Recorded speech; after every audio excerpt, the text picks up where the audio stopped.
San Diego, it's time to fire it up. From the beaches to the ballparks, from the Gaslamp to North County, no one knows America's finest city like he does. You can't just punt on a Manny Machado prime year. He's a fourth-generation San Diegan, born and raised in the heart of this community. Passionate, opinionated, and always bringing you the real talk on your teams, your city, and everything in between. Braden totally knows his stuff. He's ready for the next step. That guy is good. Live and local, it's the Braden Surprenant Show. But I think Braden's one of the up-and-coming young stars in the media game in San Diego. Now, here's your host, Braden Surprenant. What's up, San Diego? And happy what day is it? Wednesday? Wednesday. Happy Wednesday, everybody out there in America's finest city. I'm Braden Surprenant. This is the Braden Surprenant Show, live and local each and every day from 10 to 2 on San Diego's #1 sports station, 97.3 The Fan. Got a couple extra hours of sleep here, Frank. What a weird week it's been so far. You had Monday off. We did the morning show yesterday. It's now Wednesday. Feels like Thursday. It does feel like a Thursday. Well, it feels like a lot of different days. You know what it doesn't feel like? It doesn't feel like Wednesday. It definitely feels like Thursday because we got USD men's basketball tonight against Washington State, and that's usually a Thursday. I don't really do games on Wednesdays. That's never really part of the West Coast Conference schedule, but we have a game tonight against Washington State. Should be a fun time at the JCP. Aztecs basketball is in action tonight against Grand Canyon. We're going to talk about that game in just a little bit. I know Ben Higgins just wrapped up their show talking about the Aztecs and Grand Canyon. We'll talk about that in the next couple hours or so. We're going to dive into some NFL news around the National Football League as there are, multiple coaching moves that still need to be made, some coaching moves that have already made. So a lot of different coaching carousel, if you will, in the National Football League. We'll talk about in the noon hour. Robert Kraft talking about some ideas for the NFL, what they want to do. Sounds like they want 18 regular season games. I don't know. Does anybody notice the fact we got Jared Stidham starting in the AFC Championship game? Anybody notice that? I mean, no offense to Jared Stidham, but maybe we shouldn't have all these games in the NFL because by the time we get to meaningful games and playoff games, they start looking like preseason games with who's left. It's a violent sport these guys play. Let's keep adding games. So by the time we get to the end of the season, when it's supposed to be at its best, we're going back to the beginning. I mean, look at the Buffalo Bills roster they had against Denver. Look at some of these rosters. Look at the Niners. San Francisco had nobody left on their team. It's like war of attrition in the NFL. We're going to add another regular season game. It's all right. We'll get rid of the playoff games, the preseason games that get these guys tuned up, ready to go. We'll limit the mandatory training and conditioning and the hitting that they have to do to get their bodies in shape. But you know what? Let's add another game. Try to make it even more banged up when we get to the postseason. We'll talk about that later on. I don't know. Maybe they should just, instead of adding games, why don't they cut the games down to 16 and why don't they add more teams? I'd rather do that. Get the same amount of inventory. Still looking for the same amount of inventory. Give teams extra buys in there. Try to preserve some of these guys. Maybe that would be a better course of action, just adding another game. Anyway, we'll talk about that later on in the noon hour. We got more college football craziness that's going on. We'll talk about that in the 1 o'clock hour. Some way too early predictions for 2026. I got up this morning, Frank, and I watched the Big 12 schedule release show. That was great. I was locked in. I already knew all the opponents. I needed to know when they were playing so I can make some trips. TCU at Arizona, November 7th. Yay. Definitely be going to that game. Yay. Finish the season with Arizona, Kansas State, Utah, and Texas Tech. That's going to be rough. But I tell you what, Sonny Dykes is usually better at the end of the year than he is at the beginning of the year. So you know what? Have some opportunity. Maybe we make a show trip to Disney World September 26th weekend. Show trip? Yeah, so they could play UCF at the Bounce House. Show trip. Yeah, we'll have Frank do some videos. So he'll travel the world at the Epcot. It'll be the food review at the Epcot stuff. Be a good time. Go hang out with the mouse. Anyway. There it is. Forgot we had that for a second. That's right. I don't know when the Pac-12 schedule is going to come out. Good news for the Aztecs. They're going to be playing a Pac-12 schedule. We don't know if they're going to play 7 conference games or 8. Made it sound like that they're going to play 8 conference games. I think we do. Yeah, Actually. We unintentionally do know that. They were talking about the flex option for the last week. I love that idea. My resident friend that is a Washington State grad, Perez, he hates that idea. He's like, how are people expected to travel for these games? They don't know. I'm like, come on, man. Really? That's what we're gonna die on right here. How do you expect people to travel for a NFL playoff game when you don't know where they're going? Right, that's what I said. He's like, well, that's the playoffs. It's different. I'm like, no, it's not. It's the same thing. That's a foul. Come on. Foul. Throw out the fouls. He draws the foul. Foul. Stupid. We'll talk about that later on as well. But the most glaring thing that is part of the sports world that appeals to us here in San Diego is Major League Baseball. Major League Baseball is dealing with their own college football craziness right now, I would say. Would you disagree with that, Frank? I mean, I would say this is pretty much like the college football stuff that people are complaining about with NIL. The only difference is it's a professional league, and so there's a collective bargaining agreement that needs to be hashed out, which means you can actually negotiate these problems out. Now, here's the deal. Where we wanted to start our show. We're going to hear from Buster only in the next segment because he was on with Gwen and Chris. He was the most optimistic about not missing games that I have heard any reporter. He was. He actually makes a lot of sense. We'll play what he said a little bit later, but he actually makes sense compared to all the doom and gloom from all these, reporters that might have some agents talking to them about the players are never going to agree to a salary cap. Who's got the leverage right now? In the court of public opinion, it's starting to lean a little bit more towards the owners who are fed up with the fact that the Dodgers are utilizing all of the loopholes in Major League Baseball to make a super team.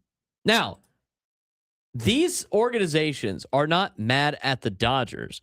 They're mad at the problems that have been now exploited by Los Angeles. We haven't even talked about the other major advantage that LA has, at least on the airwaves, about the entire situation of how the Dodgers got their TV contract. Now, do you know anything about the TV contract advantage that they have over everybody else, aside from the fact that it's an $8 billion contract until 2038? No. Do you know about the McCourt family? The McCourt family used to own the Dodgers back in the mid-2000s when they were lousy. Do you remember those years? Like No. Nobody was going to Dodger games? Yeah. So the McCourt family, they had a situation in which either the husband or the wife, there was some sort of cheating going on between the two. Okay? They both own the team. The McCourt family both own the team. The husband, I forget the guy's name, he owned the team. The wife owned the team. The wife was very much involved with the organization. So, as part of the divorce hearings, the man, the husband, I forget the guy's first name, Mr. McCourt said, "This is my team." And Mrs. McCourt said, absolutely not. This is our team. And so Incorrect. they were going to go to divorce court. And in the process, they were going to file for bankruptcy for the Los Angeles Dodgers. And then Major League Baseball was like, whoa. You're not going to do that. You can't do that. You want to know why you can't do that? Because they might ask us to open up our books. That's not happening. You're not doing this, okay? You're not doing this. You're not opening up your books. We're going to fix this problem right now.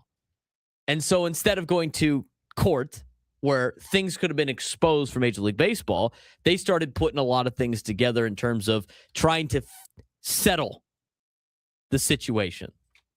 And in doing so, not only was the team up for sale or had to be up for sale, the Dodgers contract for their TV contract was up. And in these legalities that they had to do, they had to come up with and predict what the Dodgers TV contract was. You follow me so far? Yeah. So what they assumed was the Dodgers TV contract was going to be for $83 million a year until 2038. It's not $83 million a year until 2038, by the way. So that was their guess. So on the books, when they do the revenue share, now this is a very SparkNote version. So you want to look up the stuff. It's online. But that is the SparkNote version of this deal. $83 million is what's on the books for Major League Baseball for their revenue sharing. The Dodgers have to, I think, take 30% of that and give it to the rest of the pot like they do with the luxury tax. Still following me? Yeah. Well, the problem is their TV contract is not $83 million. It's like $322 million a year.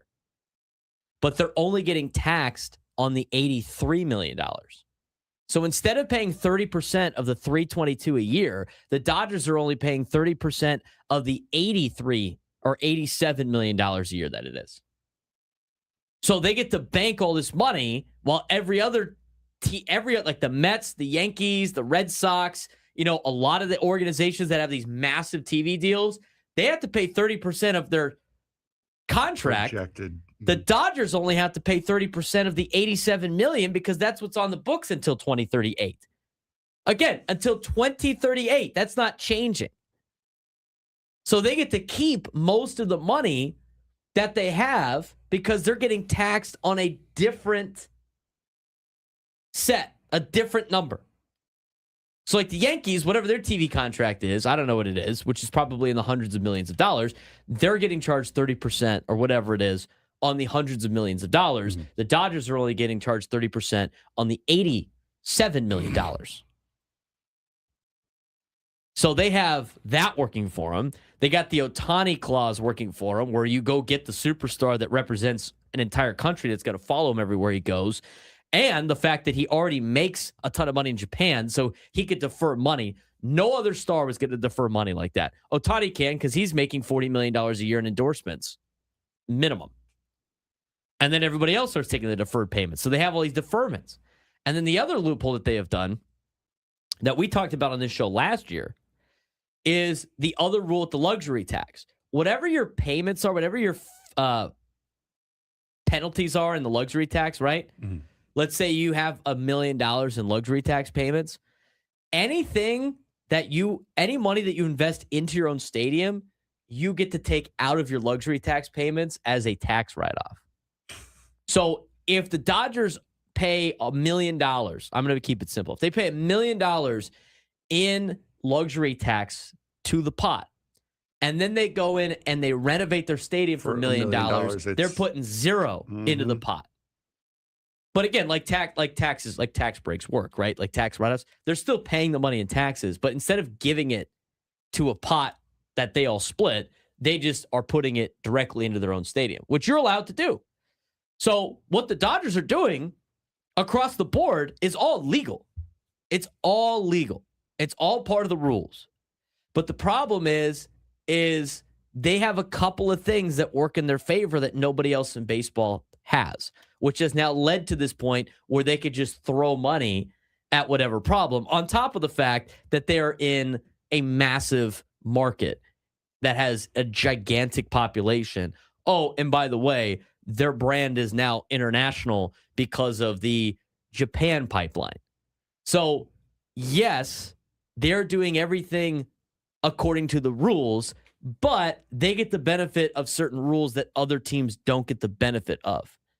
And this Kyle Tucker sign, to me, honestly, there's been a lot of straws that have broken the camel's back for the Dodgers and the rest of the ownership group. This one is just the icing on the cake. And so right now, the owners of baseball are upset that they're getting away with all of this, and then they're throwing it in the face of everybody else by buying all the best players, and then they throw in everybody's face, anybody can do this. No. And not everybody could do it, and I think a lot of owners are getting fed up with this entire problem. Now, a couple of things with this before we get Frank's opinion on it, but the frustration for the owners is not just Kyle Tucker. Like MLB owners have they've been described as raging after the Dodgers signed Kyle Tucker to a 4-year, $240 million deal. One source says it is now a 100% certainty owners will push for a salary cap in the next CBA. No surprise to anybody. The frustration isn't just Tucker. It's the pattern. The Dodgers, highest payroll, two-time defending champ, still adding stars, while the Mets, immediately following with Bo Bichette, 3 years, 126, are, trying to add to their deal as well. But the thing that I think is frustrating is, for a lot of owners, it's not like the other teams didn't offer the same as what Kyle Tucker ended up signing with the Dodgers. The Mets offered basically the exact same contract, and Tucker still decided to go with the Dodgers because it's a place to win.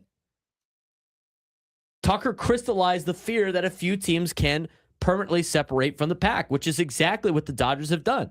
You look at the markets for some of these stars, there's only a couple of teams that can afford these stars. Commissioner Rob Manfred publicly praised the Dodgers' elite revenue generation, smart baseball decisions, everything done completely within the rules. Manfred even acknowledged the value of a large market villain driving interest, but the fans like us in smaller mid-sized markets increasingly feel the system is structurally unfair. I believe that as well. That perception, not just competitive imbalance, is what owners are reacting to. If you're the Padres, you got to play in the same division as these guys. It's a pain in the ass. But if you're anybody else in baseball, now here's the deal. Our market's different because the Padres are our number one team. We treat the Padres on sports talk radio, on coverage in the paper, the way that people walk around. There's no other market like ours in reality that treats their baseball team like an NFL team. We do. That's our number one team. So it's frustrating for us in a sense, but at the same time, at least the Padres spend money to a sense that they could be in a competitive spot against other teams in the National League. People are interested. But you start going to other smaller markets that have multiple teams, like Pittsburgh, for example. Why would anybody in Pittsburgh spend money to go watch the Pirates play? Why would any of them care about watching the Pirates play? And if they don't care about watching the Pirates play, do you think they're going to walk in and just go watch the Dodgers play because it's a fun team to watch? You're losing baseball fans in the middle of the country. You're losing baseball fans in markets that have other sports teams. You're losing interest in the general public, whereas the NFL and the NHL and the NBA are continuing to find ways to grow their games. Major League Baseball settling in and just being like, oh, we love the Dodgers, are starting to lose fans. And ownership groups around the country understand it's going to start hurting their bottom line. And when it starts hurting the ownership's bottom line, and I don't think it's here, I think it's in other markets, you have a massive problem. And right now, there's enough of those ownership groups, the ones that get paid a lot, like the Mets. Cohen's upset. He can't sign anybody because the Dodgers just come in and offer the same amount that he does. He's upset. This is the only time that you have seen owners across the board, large markets, small markets, medium markets, they are all right now in agreement of this affecting the bottom line of Major League Baseball, which tells me a salary cap is coming. We're going to talk about this in just a little bit. We're going to continue the conversation. We're going to hear from Frank on this particular deal later on in the hour. Busser Only had a lot of important things to say on this that we want to pick up and spread along as well. But we're the Braden Surprenant Show. We're just off and running on a Wednesday. San Diego's number one sports station, 97.3 The Fan.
Broadcasting live from the Bill House Studios. We know how. Got a couple new banners here in the station to show off those new, the new studio sponsorship. Big thanks to Bill Howe for being a part of our team. Big thanks to them, of course. He's Frank Marchese. I'm Braden Surprenant. It's the Braden Surprenant Show live and locally each every day from 10 to 2 on San Diego's number sports station, 97.3 The Fan. We were talking about the owner's rage at the Kyle Tucker signing. While we went to break, or near the end of our last segment, the Yankees have finally signed Cody Bellinger. Bellinger's deal with the Yankees is for 5 years and $162.5 million. There are opt-outs after the second and third season and a $20 million signing bonus and a full no-trade clause, according to Jeff Passan. So the Yankees have gotten Cody Bellinger back.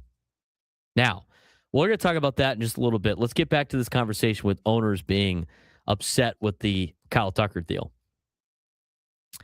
I understand why they're upset. They understand the bottom line. They see the forest and not just the tree in front of them. And what people fail to understand, because a lot of people just assume that owners are made of money that never goes away. A lot of it's not even liquid assets, but you can only spend what your revenue is. And what the Dodgers are doing, they're spending the amount of money that is more than most teams' revenue. And to ask any business to spend all of their revenue just on player salaries and just eat money is not possible. And it's not what businesses do. And the reason why owners have the money to buy teams is because they don't make bad financial decisions. That would be a bad financial decision. Again, everybody just assumes that the other teams have greedy owners that are hanging on to money. But if the Dodgers are spending more money, Frank, than what the Reds owner is worth, is he being a greedy owner? Or does he have a right to be upset? Like, we can't compete with this because we don't have the money for it. No, that's exactly right. And for those of you who want to take a deeper look at the article that we're referencing, it was on The Athletic. Evan Drellich wrote this article, a great article that we're opening the show up with today. But I want to make something clear also. You had mentioned it kind of in passing, but it's important to note, I think, that the owners aren't doing this for the betterment of baseball. They're not doing it for you, the fans. They're doing it because they are losing money. They are this upset not because they can't win a World Series. It's because there are no star players to go around because they're all going to one place, and they can't make money or as much money anymore as they used to be able to. So that is what is driving this. Baseball itself, while going down, is doing okay, but the owners making less money is what is driving this. The fact that the Dodgers are doing this, again, as we've said over the last couple of weeks, light shined on them. That's all you could say. Is the light, there's a spot for one person under that light, and it just so happened to land on the Dodgers. Good for them. The fact that they are the ones that are doing this is not an MLB design. They were not picked by Major League Baseball to lead this. It just happened to be them and their ownership group, their general manager. They are taking advantage of every single loophole that has been put in front of them. And granted, every team can do that. If you see a loophole in a rule, everyone can take advantage of that. But to do it with the monetary backing, and also another thing about the Kyle Tucker signing, the Dodgers deferred, what was it, $30 million of that? I think so. The Mets and Blue Jays offered no deferred money. So the Mets and Blue Jays were ready to pay 100% up front, and he took the deferred payments. That also to me is insane. And a smaller signing bonus. Yeah, and a smaller signing bonus, which to me, when these guys are after the bag, to take less money up front, to me just makes absolutely no sense. But the fact that the Dodgers are taking advantage of every single loophole that's put in front of them, not breaking the rules. And yes, any team can do that. However, doing it with the monetary force that they are able to put into it is what everyone else now is yelling about. And that is something that every team can't do. No, they can't do that. They can't do a lot of these things. Like somebody's like, one franchise spends 30% of the revenue back to the team. The Dodgers spend 70. Yeah, but there's a lot of teams that spend 60 to 70% like the Dodgers do, and it's nowhere near the Dodgers level of money. Yeah, 60% of $1 billion is a lot different than 70% of $250 million. That's what you're talking about here. It's the same percentage, you're right, but it's coming out of a bigger pie than what other teams are pulling it out of. Yeah, even some of these teams, if they were to spend 70% of their payroll, and everybody spent the same percentage of the payroll, the Dodgers would still outclass everybody in terms of the money. The Padres spend 64% of their revenue on their payroll. I think anything more than half of your revenue on your payroll is fair. You're trying. Yeah, it's not like they're not trying. Like, everybody always wants to look back to the Marlins and like the Pirates, right? But here's the other thing. Some of the revenue sharing, like, it's not as much money as you think it is. We just went over what the Dodgers are putting into revenue sharing. They have used the loopholes to not contribute a ton of money to that. And organizations find ways to get out of contributing money, like improving their ballpark. Again, the other thing, too, is the Dodgers are not taxed on their TV contract. They're taxed 30% on the TV contract that they were expected to sign. Yeah, they're projected. They were projected to sign, and that's until 2038. $87 million is a whole hell of a lot different than $322 million or whatever it is on the $8 billion contract that they have put together. So again, as much as people are like, oh, they could do it. No, nobody could do it. But the reality of the situation is, here's where you're running into other issues too. It's one thing to say that these teams they're not spending money. But when teams are offering the same amount of money as the Dodgers and the players are still signing with LA because LA can always be in the market for every star player and not every other team can do that, it's no longer a competitive field. I've brought this up multiple times with the situation of the Padres. When they had the budget that they had, could buy stars. And they bought stars, right? But what the Padres can't do is they can't buy a star every single year. They don't have the funds to just have a team full of stars. And so what happens is you get to free agency, you are the star. And I talked about this is why the salary cap works in terms of leveling the playing field. If Kyle Tucker is the, quote, star of this year's free agent class, and he gets the free agency, and the only teams that can afford him because they haven't spent the money elsewhere are the Dodgers, the Mets, and let's just say some of the teams at the bottom, like the Blue Jays, or like not the Blue Jays, but like the Marlins and the Pirates, Royals, White Sox. And they all offer the same contract. Where do you think the guy's going to sign? Where's he going to sign? If the money's all equal, where is he signing? With the Dodgers. Okay, so Kyle Tucker signs with the Dodgers. Then you go to the next year. Dodgers still have a star in every single spot. And the star at the top of the list is getting offers from other organizations, right, that might have the ability to sign another star. But now this time it's not like the Mets and the Dodgers and the Marlins. It's just the Marlins, the Pirates, and the Dodgers. And they all offer the same, or maybe they offer a little bit more in Miami. Where do you think the star is going to go? I can go to Miami and be the only person in this organization that wins. Or for like $5 million less, I could go sign with LA and be on a loaded team. That's the conversation. As much as everybody wants to blame the Pirates and the Marlins for not trying, and they are not, the reality of the situation is there's not a lot of teams in this level of the game, in this format of professional sports, that can buy a star player every single year. And the reason why the New York Giants don't do it, and the reason why all these big market, the reason why the Dallas Cowboys don't have every star on their team is because they have a salary cap. For everybody that is dumb enough to think that a balance of power and parity is based on who wins, how many times you have a repeat champion, the reality is this. The parity in the NFL is for any size market team, regardless of where they're at, what the population is, how big their fan base is.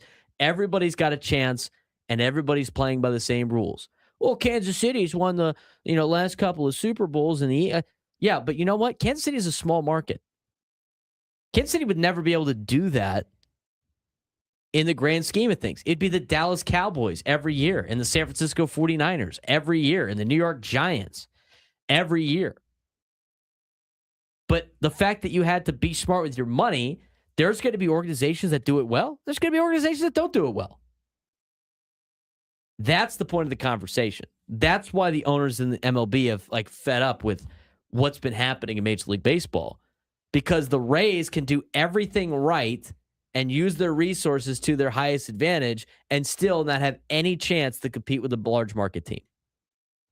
833-288-973, 833-288-973. What did Buster Olney say on the subject? He joined Gwynn and Chris yesterday. We'll play some of the clips that he had yesterday on Gwynn and Chris when we come back on the Braden Surprenant Show, San Diego Summer Sports Station 97.2 The Fan.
It's not over yet. Calm down, Blink-182. A little bit early for that one, usually. All right, we got a lot to get to today on the Braden Surprenant Show. We're going to talk college basketball later on. We're going to get to our full baseball hour in the next hour, even though we've talked a lot of baseball so far on the show. I mean, we can keep this conversation going for a long time. We haven't got to, like, some of the big questions. And one of them, to me, I think we got to answer this question, too, coming up in the next hour. But there's a couple of things that I find interesting. You know, are the Dodgers breaking baseball, or are they just exposing a broken system? If a salary cap is coming, who does it really help? And the one that I think is the most important, we have talked about a salary cap now on this show for the last calendar year, I would say, because that is what exactly is coming. Like that's what we think the big conversation is going to be. It sounds like that's going to be the big conversation next CBA. The big CBA obviously affects our daily lives as the flagship of the San Diego Padres and as the, Padres fans out there. That's a big conversation of what happens in 2027 at the conclusion of 2026. It also impacts a lot of what's going on in the sport. But here's the question we haven't really talked about yet and discussed, and I think we should in the 11 o'clock hour, Frank. How does the salary cap affect the Padres? Would a salary cap kill the Padres' competitive window, or will it save it? That's an interesting topic of discussion I think we need to talk about in the next hour, because I think everybody's viewing it on a perspective of the salary cap in a sense of it's going to stop the Dodgers, let's take down the Dodgers, instead of like, all right, well, how is this going to look? Are the Padres going to be able to spend money? I mean, what if they set the cap to a point where the Padres with a grandfathered in group can't do X, Y, Z? Like, what's the taxes are going to be? I think a lot of people just assume it's going to be great, but we haven't had that discussion yet of who it benefits, what teams it benefits, as well as how does it affect the Padres. We'll talk about that in the 11 o'clock hour. But let's get to what Buster Olney has said on Gwynn and Chris. He had 4 things that he talked about. We'll get the final one was kind of an ask just because of the Forbes article that talked about, the Padres could potentially move. I'm not buying it at all. I don't care what kind of research was put into that. It seemed like an odd article to me, and I don't want to put a lot of time into it. From Bloom, I'm not. It seems erroneous. But anyway, Buster Olney was asked about that by Gwynn and Chris. We'll get to that at the very end. But he had some interesting things to say about the Dodgers spending money for Kyle Tucker, the business of baseball, and how teams should compete with the Dodgers. Let's start with the one on how the Dodgers have been able to outbid everybody in baseball and his view of what he is seeing on this outbidding of Major League Baseball. Well, exactly. And it was a total lightning strike. The Mets, I think, clearly thought they were going to get the player because Steve Cohen, who's active on social media, sent out a tweet early that day saying, we're waiting for the white smoke to appear. Yes, he did. He's not sending that out unless he thinks he's going to get the player. Yeah. Right. And so all of a sudden, whoop. And that's what I've talked to people. The Mets really weren't aware that the Dodgers were going to be involved. They thought that they had the winning bid. The Dodgers come in. Does Kyle Tucker make them a better team? Yeah, he does. He's another great player. I've always thought too that, the one thing we got to remember about baseball, it's not this seamless business run, from the top down. It is a loose confederacy of 30 separate businesses. Yeah. All of these teams act in self-interest, which is why I think anybody who, is clamoring for a level playing field, forget it. That horse went out the barn in 1901 with the way the structure is set up in baseball. The hope is, I think, if you're a fan of the Pirates, you're a fan of a small market team, that they could level playing field a little bit, because the Dodgers stuff is it's crazy. It is crazy. And as Buster Olney has said, that is a situation in which every team is operating as own entity. Is there a single team that is backing the Dodgers right now? No. Is the Dodgers spending the money that they are spending, does that benefit any team in baseball, Frank? No. No, it does not. Benefits the Dodgers. It just benefits the Dodgers. And so what are teams going to do? They're going to do whatever it takes to try to hamper the Dodgers chokehold that they have on the rule book and the Dodgers chokehold they have on Major League Baseball. Because right now it is a unlevel playing field of what they're able to do with the loopholes that other teams aren't able to do. You can't just sign players to deferred contracts. Want to know why, Frank? Because the player has to agree to that. The Dodgers got Ohtani to do that because he was already making the money anyway in endorsements. He doesn't care. He wants the team to be good. How does he make this team good? By taking deferred money. How do all those other players make the team good? Taking deferred money. Are you going to get any player to take deferred money for the Pirates? No. Absolutely not. Are you going to get anybody to take deferred money, really, for the Padres or anybody else in baseball? Hardly ever. If you look at the deferred payments that have been handed out by other organizations, it's a very small amount, because it's not easy to convince a player to do that. It's deferred payments over a very, very, very, very, very, very, very, very, very long time. And inflation slowly starts to erode the value of that money. That's why if you ever win the lottery, it's better to get as a lump sum than $1,000 a month or whatever it is, because you're just going to lose the value as it goes on. And you get made fun of it. Made fun of for it every year on June 1st. That's right. Happy Bobby Bonilla Day to all that celebrate. Anyway. I wanted to, before we move on to the next clip, though, it was very interesting because both you and I had the same exact thought when the Mets when the Mets offer got leaked. Mets are out of it. But Buster Olney here saw that as, well, they're in the lead. They got it. So that's just very interesting how you read a situation two completely different ways. I personally would have been more surprised. I would have been more surprised if the Mets got him than the Dodgers. I thought he was going to Toronto. I thought it was Toronto, LA, New York, with how everything played out. Again, people don't understand that that's not how the world works. It's not socialism. People need to stop with the socialism stuff. It's really just one person. It's not socialism. So just enough. Because procrastinating Puma, which, by the way, that is a hilarious account name. What got you to make your YouTube account a Puma and then make him a procrastinating Puma and then put a Padres hat on it? That's hilarious. I just wanted to point that out. That's hilarious. Round of applause to procrastinating Puma.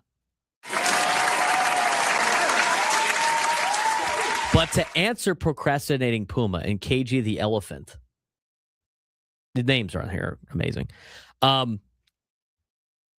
of explains it already. But the problem is you need two to tango. It's not beneficial to the player to take deferred money. They will only do it to get the benefit of being on a good team. So good teams could theoretically do it, but that's not a guarantee that you're going to convince those players to do it. Do you think Juan Soto's taking deferred money?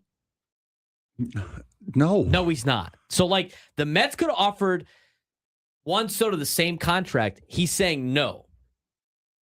Right? He's saying no. Why is he saying no? Because he wants all the money now. You have to get the right person. Like, Ohtani is the perfect person for it because he can be virtuous and say no while he's counting all of the money from the endorsements from Japan. It's not like he needs the money. It's not like he wants the money. But not everybody can do that. Okay? That's why not everybody can do it. The Dodgers got the perfect player to do it. And then other players join him because they want to be on a good team. It's like when the Patriots signed Tom Brady. Like, Tom Brady kept taking cuts to make his team good, and players would take pay cuts to go play on a good team, to go win a championship. Not everybody can get that done. Not everybody can do that. There's a couple other clips that I want to get to that they're a little bit longer, running out of time. But again, what people don't understand is this is a business that is generated on competitiveness. It's not like it's not socialism or capitalism or just it's just stop it. That's not part of the deal. It's not what people are asking for. No. It's a competitive league. It's everybody playing by the same rules. That's what the league is about. They're all making the money. They're all making money.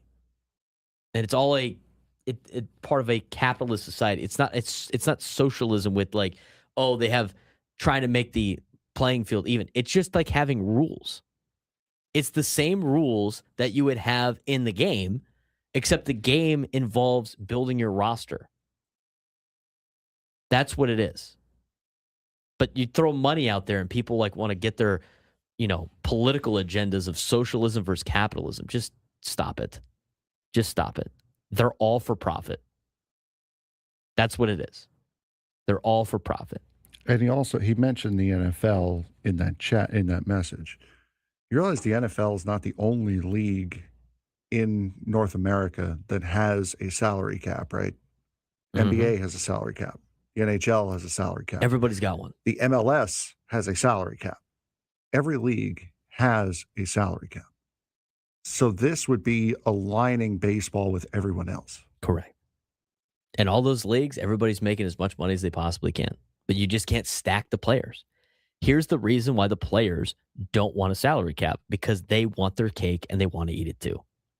They want to be paid like a star and be surrounded by stars, which you can't do in any other league. The NBA, LeBron James tries to do that all the time. Mm-hmm. But they have rules in place, so you can't have a loaded roster that's better than everybody else because of money. That's literally what it is. That's all they're trying to do. You want to be good? Here are the rules in order to build your roster. It's the same rules in order to score runs, the same rules in order to score points. This is how you do it. It's just in a business side, so people just assume that's like, let's get the politics out of here. They all get equal opportunity, but that doesn't mean they all get the same regardless of effort. They still have to do it on their own. Yeah. And it's the same people that always, why are politics in sports, that bring it in, that bring it up. Mm-hmm. Like, it's, why are we making everything about politics? Well, you're the one that's making it about politics. We didn't mention anything about that until it was brought up. Again, they are making the rules to build the team. It's not like they all have to share the money. They share the money now in Major League Baseball. That's not what I'm saying. Get rid of all the shared money. Make one centralized TV deal. That's fine, but it shouldn't be like, well, the Dodgers signed this contract, so now they got to give money. It's actually probably more what that guy was saying now than it is what we're wanting it to go to. Mm-hmm. Anyway, like, when you look at the roster construction for all these leagues, you just don't want all the stars on the same team. Stars get paid the most, and so what happens is if there's a salary cap, it's not going to prevent the best players from getting paid a lot of money.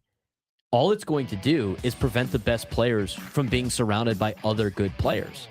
And it makes them have to go to a market that they might not necessarily want to go to. What gets people to go play for the Pittsburgh Pirates? It's money. But if they get outbid by everybody, then nobody's going to go there to play. couple more clips from Buster Olney when we come back on the Braden Surprenant Show. San Diego Summer Sports Station, 97 to the Fan.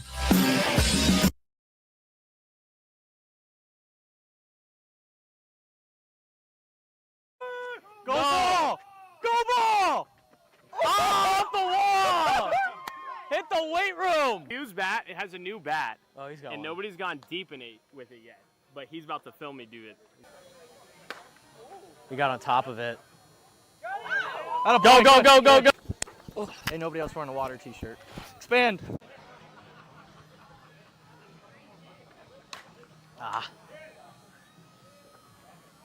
Down! Oh, yeah. I got it.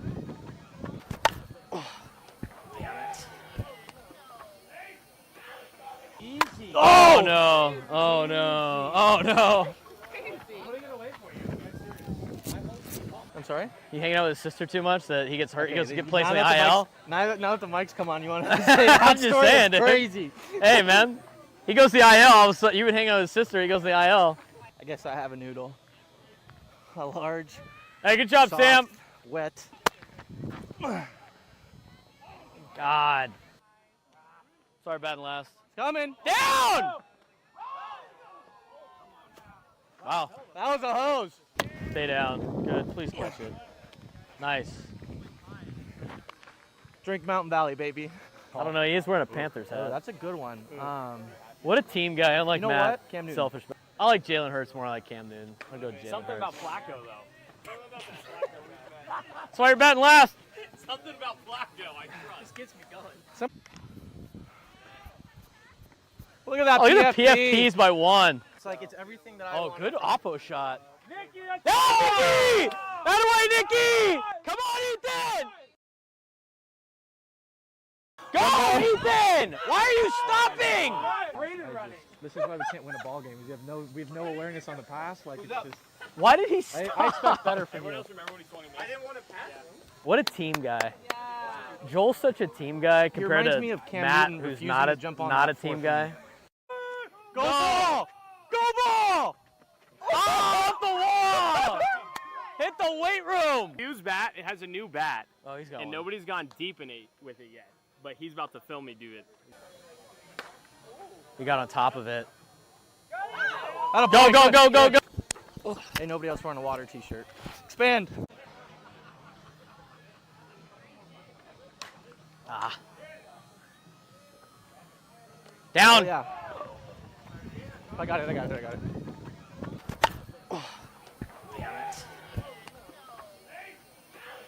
Easy. Oh, no. Oh, no. Oh, no. I'm sorry? You hanging out with his sister too much that he gets hurt? Okay, he goes to get placed in now the that IL? Now that the mics come on, you want to say that I'm just story? saying, That's dude. crazy. Hey, man. He goes to the IL. All of a sudden, you would hang out with his sister. He goes to the IL. I guess I have a noodle. A large, Hey, good job, soft, Sam. wet. God. Sorry, batting last. Coming. Down! Wow. That was a hose. Stay down. Good. Please catch it. Nice. Drink Mountain Valley, baby. I don't know. He is wearing a Panthers Oh, hat. that's a good one. What a team guy. I like You know Matt. what? Cam Newton. Selfish. I like Jalen Hurts more. I like Cam Newton. I'll go Jalen Something Hurts. about Flacco, though. That's why you're batting last. Something about Flacco, I trust. This gets me going.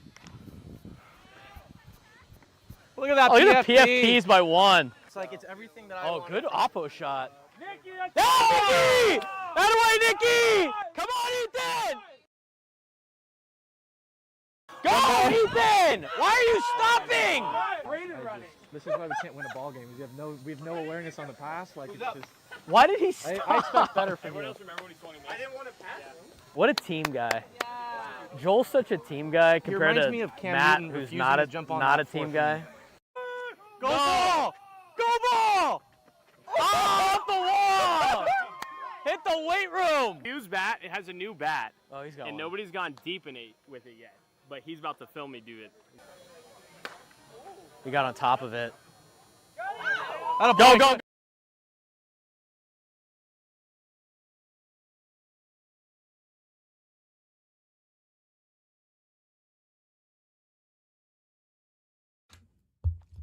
11 o'clock. All guests on 97.3. Join us on the David P. Shapiro fan hotline. David P. Shapiro, criminal defense attorneys, helping good people regain control of their future when charged with the crimes since 2010. Visit davidpshapirolaw.com. We'll be talking about announcing our biggest fan at 1 o'clock. Are we doing the same guy again? Or Relax yourself. Got 2 hours. Calm down. Got him. A little chippy this morning. Goodness. Johnny goes, why didn't you include the video of me snapping you off every time you hit it to me? Because that video doesn't exist because you've never done it, Johnny. Johnny hit a line drive at me on Monday, by the way. Mm-hmm. I'm playing third base. Hot shot right at me, just above my head. I go up to go get the line drive very quickly. As I'm going up, my glove starts flying off my thumb. Uh-oh. Snaps the glove off my hand. Terrible. You know what? Got to give Johnny some. I got to let him get some hits every once in a while because he's usually walking up there. Yeah, that's why. Guy walks and slow pitch. Who walks on league night? That's why hockey. Johnny does. That's why in hockey they tie the gloves to them. They tie the gloves. Well, you know what? I looked on my glove. I got one of the strings is ripped. Oh. So I need to. Gotta get it relaced. I need to relace it on my 44 glove. Anybody listen to the show? Work at 44. I have a 44 glove and it needs to be relaced now because it got snapped. I have a place I watch because I am the way that I am. I follow a couple of like glove cleaning channels on Instagram. Oh yeah, those are great. And put those videos on. I could probably send you some and see if see where you can send it to. Yeah. To get it like actually. I need to do it. I need to do that. I love 44 gloves. I have my one custom make. It's pretty awesome. I don't want to make a new one yet, but I do need to fix this one. Crumb buys a ton of gloves, dude. He buys like 3 a year. He's constantly working in new gloves. I couldn't. I hate working in one glove ever, let alone 3 in a year. Johnny. Yeah, because my hot shot ripped it. Nah, it was broken before. But you know what? Hang the banner. You can hang the banner. It's fine. 44 Pro. My bad, dog. My B. All right, let's talk more about what Buster Olney said on Gwynn and Chris. So we talked about the Dodgers outbidding everybody and how crazy it is. Here's what they asked him about, like the business of baseball and whether or not it's broken. Here's what Buster Olney said about that particular question.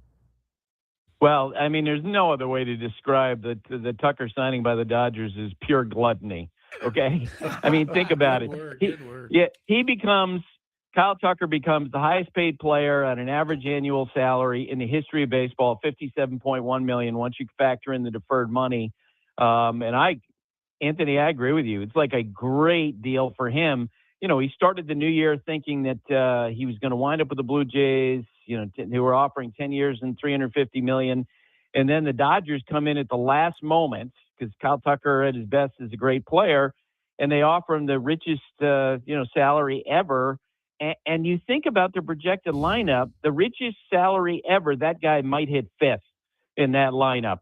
And that's why it feels, so gluttonous. And yeah, it absolutely spurs conversation is where, a year away from or later this year, we'll have the labor strife. The owners are probably going to lock out. Then we'll see the players' response. I'm not as pessimistic as a lot of people in my industry are, because there are two major questions I think remain to be unanswered. If the owners push for a salary cap, will they actually have enough owners together to force through some kind of a salary cap and potentially lose games? That's what happened in 94, 95. Effectively, the question was on the owner side. And on the player side, it was pretty well demonstrated the last round of negotiations. Players want to play. And I think I've had players privately say to me, look, if a salary cap means more money for more players, why am I looking out for the Juan Sotos of the world? And am I going to shut down the full seasons? It's always reported that, the players are against the salary cap. And I feel like we got to amend that to players' leadership is saying it's against the salary cap. I'm really curious once we get into the weeds of things and we get closer to, potentially losing games, whether or not the rank and file actually would go along with that. I honestly think, and I said this at the beginning part of the show, he's Frank Marchese on Braden Surprenant. It's the Braden Surprenant Show, live and local each every day from 10 to 2 on San Diego's number one sports station, 97 through the Fan. We're broadcasting live from the Bill House Studios. That was Buster Olney from ESPN on with Gwynn and Chris yesterday. Okay. As we have talked about the salary cap and the players are going to dig their heels in, and if the owners want a salary cap, it's a non-starter, and this is going to take forever and all this stuff. I'm honestly encouraged by what Buster Olney had to say, because the owners, I think, are aligned on this. I think the owners are aligned on this. I think enough owners are aligned on, we got to get this thing done. And I think that was the case last year when we were talking about this, right? I don't think the owners are part of the problem. This is the first time the owners have all been on the same page for something, to be honest with you, aside from like the Dodgers owner, right? Like the Dodgers ownership group's going to be like, yeah, we're not really interested in this. If you can get a majority of owners on the same side of anything, someone has really annoyed someone else. Correct. Think about that. I mean, that's just like the general public. Try to get the general public. You can't even get the general public to agree that the sun rises in the east and sets in the west. So that's a guarantee every single day. Now, that's one part of the problem for the ownership group. They're all aligned. But here's the other thing, too, that throws me in. The players are not as aligned on this. And as Buster Olney pointed out, he said, like, a lot of the players want to play. And here's the deal. The Juan Sotos of the world. I'm going to use his name because he's one of those big contracts. The Juan Sotos, the Shohei Ohtani's. Like, think about all the star players. First of all of them already got their contracts. They're done. Okay? They're not getting another one. They're basically done. But the players that don't want the salary cap are the top 1% of players in Major League Baseball. Those are the ones that don't want the salary cap. And why don't they want the salary cap? Well, because they want to be able to get paid $70 million, $80 million, what I am worth, as they say. But then they also want to be able to handpick where they play. And they want to play on the best team. They want to get set. They want everything set up for them. In the NFL, you can't do that. If you want to get paid highly, you might have to go to a place you don't want to pay or you don't want to play. So maybe you take a pay cut to go play on a good team and a good org, or maybe you take more money and go play in a lousy organization. That's those are the risk reward that you take. In baseball, they want the players want everything their way. At least this is what I'm getting out of this. But it's the top 1%. You start looking at around the rest of Major League Baseball. One, not only are they not going to be affected by this because they're already moving all over the place to play and trying to make a living. But number two, who can afford a lockout and not play a season? Juan Soto or Miguel Andujar, Frank? Who can afford to do it? Look even further. Mm-hmm. Juan Soto or one of the people, or a Christian Camarena. Or sorry, Daniel Camarena. Christian's his brother. Who can afford a lockout more? The guy making league minimum $700,000 a year, or the dude that's already been making top money for the last handful of years that has generational wealth? If you're one of those top 1% players, you can dig your heels in. Because most of those guys have made enough money that they can live the rest of their lives in comfort and not have to do anything. And not only can they do that, their family can do that. They have generational wealth. But as Buster Olney has pointed out, not every player in baseball's got that kind of money. They can't afford to sit there all the time. And so now you have this divide in the players' union that's going to be a problem. Because you know who the salary cap does not affect at all? Probably the large percentage of players that play in Major League Baseball. The ones it does affect, the top 1% which most of them, Frank, have already signed a lifetime contract. Yeah, and that's the argument that those players are going to use down the line is, oh, well, you guys want a big contract like this. You're good enough to get this kind of money. You're just on your rookie deal. They don't want to give it to you. So wait it out. Stand with us, and you could make the same amount of money that we're making now. That's the argument that the top 1% is going to trickle down to the rest of it. Meanwhile, Major League Baseball is saying they don't care about you. They've got yours. They've got theirs already. And if we're being brutally honest here, every team is already paying within the limits that we are providing. Let's just say it's $300 million and 150, just for two numbers.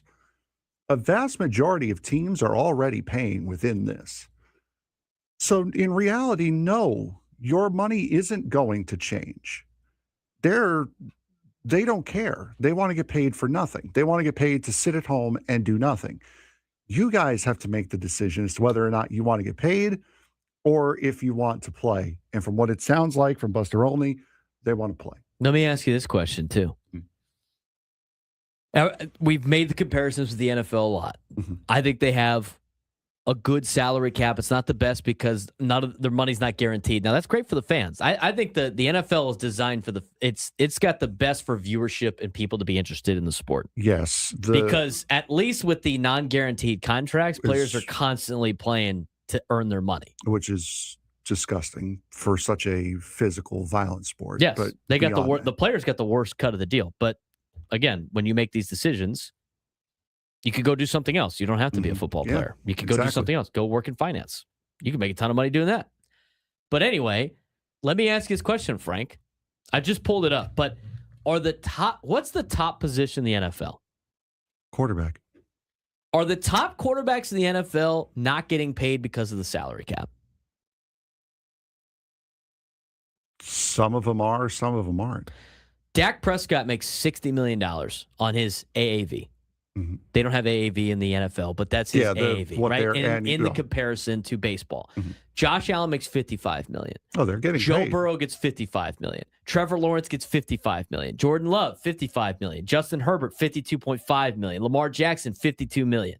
Right, but they also trade that off for, as we've seen and discussed, they also trade that off for the success of the team. The ones that are getting paid less are the ones that are on more successful teams. They could be because they're on their rookie deal or because they understand the salary cap and how that stuff works and aren't just after the bag to play football.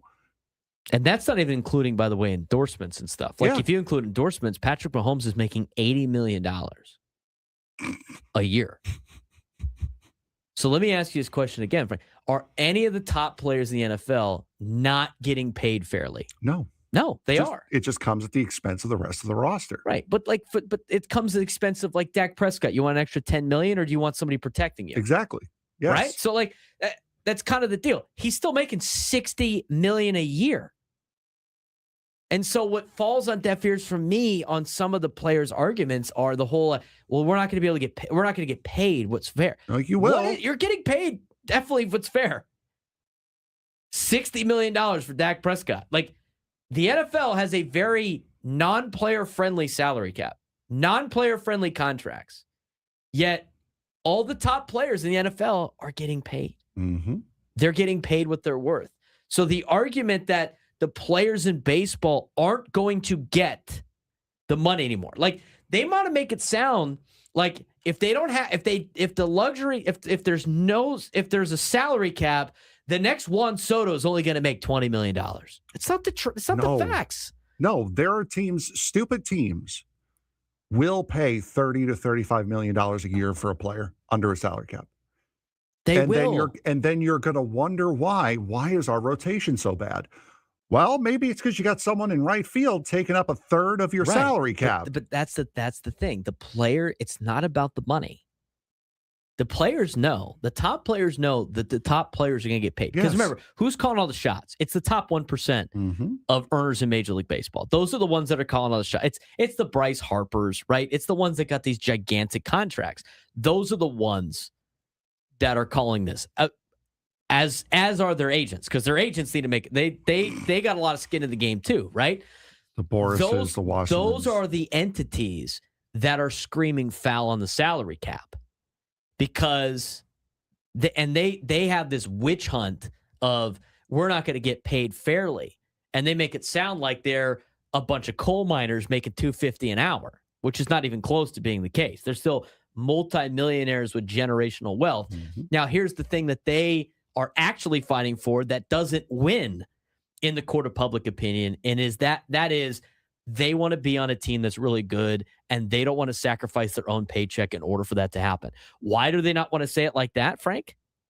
Because that would be selfish and nobody would believe them. They'd be like, I'm sorry, you don't want to sacrifice an extra $5 or $10 million when you're making $50 to $60 million for the betterment of your team? What does that say? That's not a winning argument in the court of public opinion. The winning argument is they're not paying us fairly. Juan Ruiz in the chat just posted that. Let me get the action. Let me get the word for word. Oh, here. like they're making more. It drives me insane that baseball players are making more than soccer players who are international superstars. It's mind-boggling. One thing that a lot of people don't understand, or if you don't watch international soccer, there are perennial winners and there are perennial losers. And especially in leagues where there's promotion and relegation, Luton Town, just for an example, made the Premier League a couple of years ago for the first time in club history. They're back in League One now, which is the third tier of English football. Why?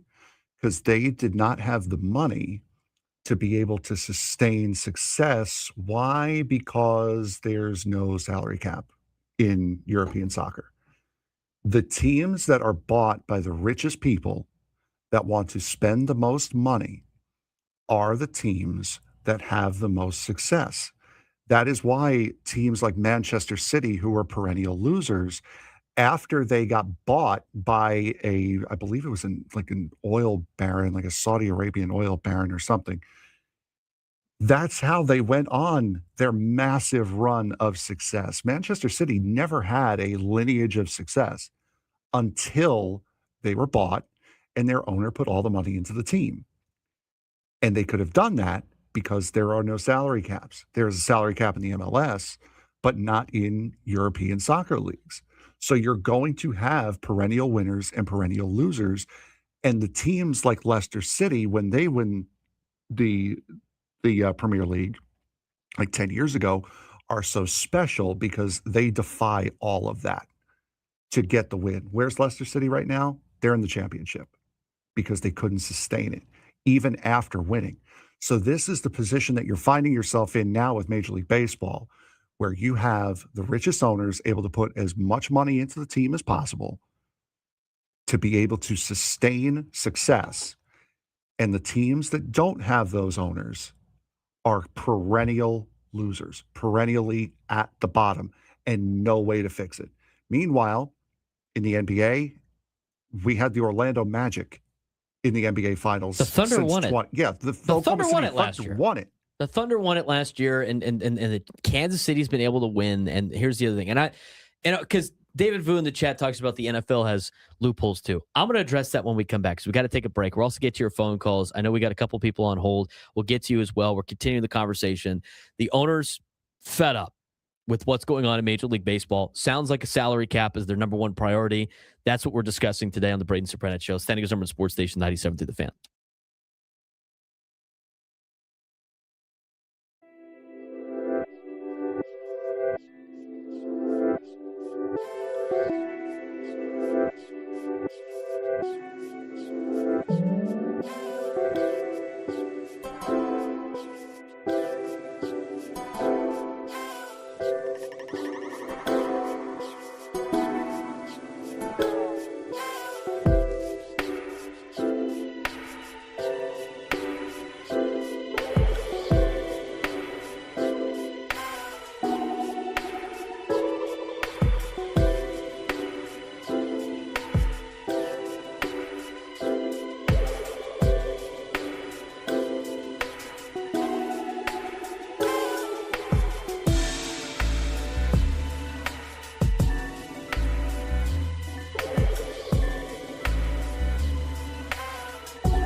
August on 97 through the Fan. Join us on the David P. Shapiro Fan Hotline. David P. Shapiro, criminal defense attorneys helping good people regain control of their future when charged with the crime since 2010. Visit davidpshapirolaw.com.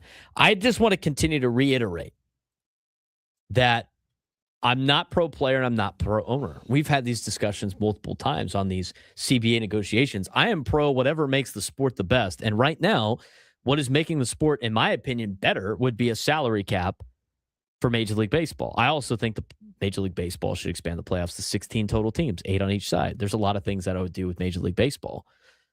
You know, the commissioner went down a different path with like an in-season tournament when he had his interview on WFAN. We didn't play that clip for you because it was kind of a throwing it out there thing. So there was no reason for it.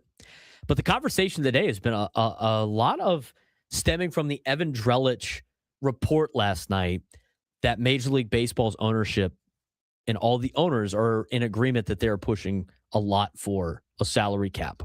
Buster Olney was on with Gwen and Chris yesterday. He had some interesting clips to talk about when it comes to this particular situation that we have played for you. But the reality of the situation is the ones that really want to not have a salary cap are the ones in the top 1% for baseball, the top 1% of players, because outside of those guys, most of the players in baseball would be not affected by the salary cap in terms of money. And as I laid out with the NFL, their top position is quarterback, and the quarterbacks are making the most money. They are not getting gypped on payments. They're not. Highest paid player last year, and just his salary, was Dak Prescott. He's making $60 million. You include endorsements. Patrick Mahomes making $80 million. I don't think you can really include that for Major League Baseball's conversations because that's kind of give or take, depending how marketable you are, what market you're in. But that's the situation of the NFL. They have a salary cap, yet their top players still get paid like they're supposed to get paid. They're still getting paid enormous salaries. The NBA's top players are getting paid enormous salaries. The top NHL players are getting paid relative to what the sport is. Though that's not the concern. The concern is from the top 1% of players is the fact that they want to be able to get paid like a star and be surrounded by stars. Not do what the NFL players have to do in, okay, I could get paid $70 million and have a bad team around me or a lesser team around me, or I could get paid $60 million and have more talent around me. The players don't want to have that type of conversation, is what I'm getting out of all of these arguments against the salary cap, because the reality is there's not a lot of arguments against the salary cap. The biggest argument is the falsehood that the top echelon players are not going to get paid like they're getting paid now. That's not true. They can get paid what they're getting paid now. They're just consequences for those actions, and that is the rest of your team's not going to be very good.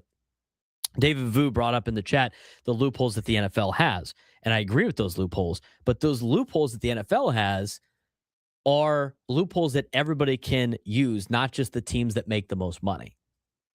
They talk about the signing bonuses don't count towards the salary cap, this, that, and the other. But the other thing the NFL has is they have a lot of those teams keep the draft picks that they have after the rookie deals. A lot of those teams are able to sign free agents if they need to, all different markets, all different areas of the country. And it's because of the rules that they have in place. In Major League Baseball, there's a lot of teams that can't bring back their stud player that they drafted and developed after the 6 years is up because they can't afford to do it, because they don't have the money to do it. Somebody else in the chat talked about the centralized TV contract. I think Major League Baseball wants to try to include that in the CBA as well. I think that would do a lot of things to help Major League Baseball also. 833-288-0973, 833-288-0973. Let's get out to Kevin in Chula Vista. Kevin, you're on the Braden Surprenant Show. What's going on, man? Great topic of discussion, gentlemen, and you're pretty much spot on a lot of the things you're talking about in conclusions. So I have a question, and before I answer or ask that, doesn't the NFL submit to each team several hundred millions of dollars every season before the season starts? And I think, if I'm not mistaken, correct me if I'm wrong, that is representing a lot, if not all, of the either previous or anticipated television revenue. Don't they do that in the NFL? Yeah, they have a centralized TV deal, so they all get their TV deals are not different. And as mentioned in the chat, I don't know if you missed it, but I said Major League Baseball wants to get to that point. That's going to be a little bit tougher of a discussion, obviously, with a lot of teams like the Dodgers and the Yankees that get a lot more money in TV revenue than others.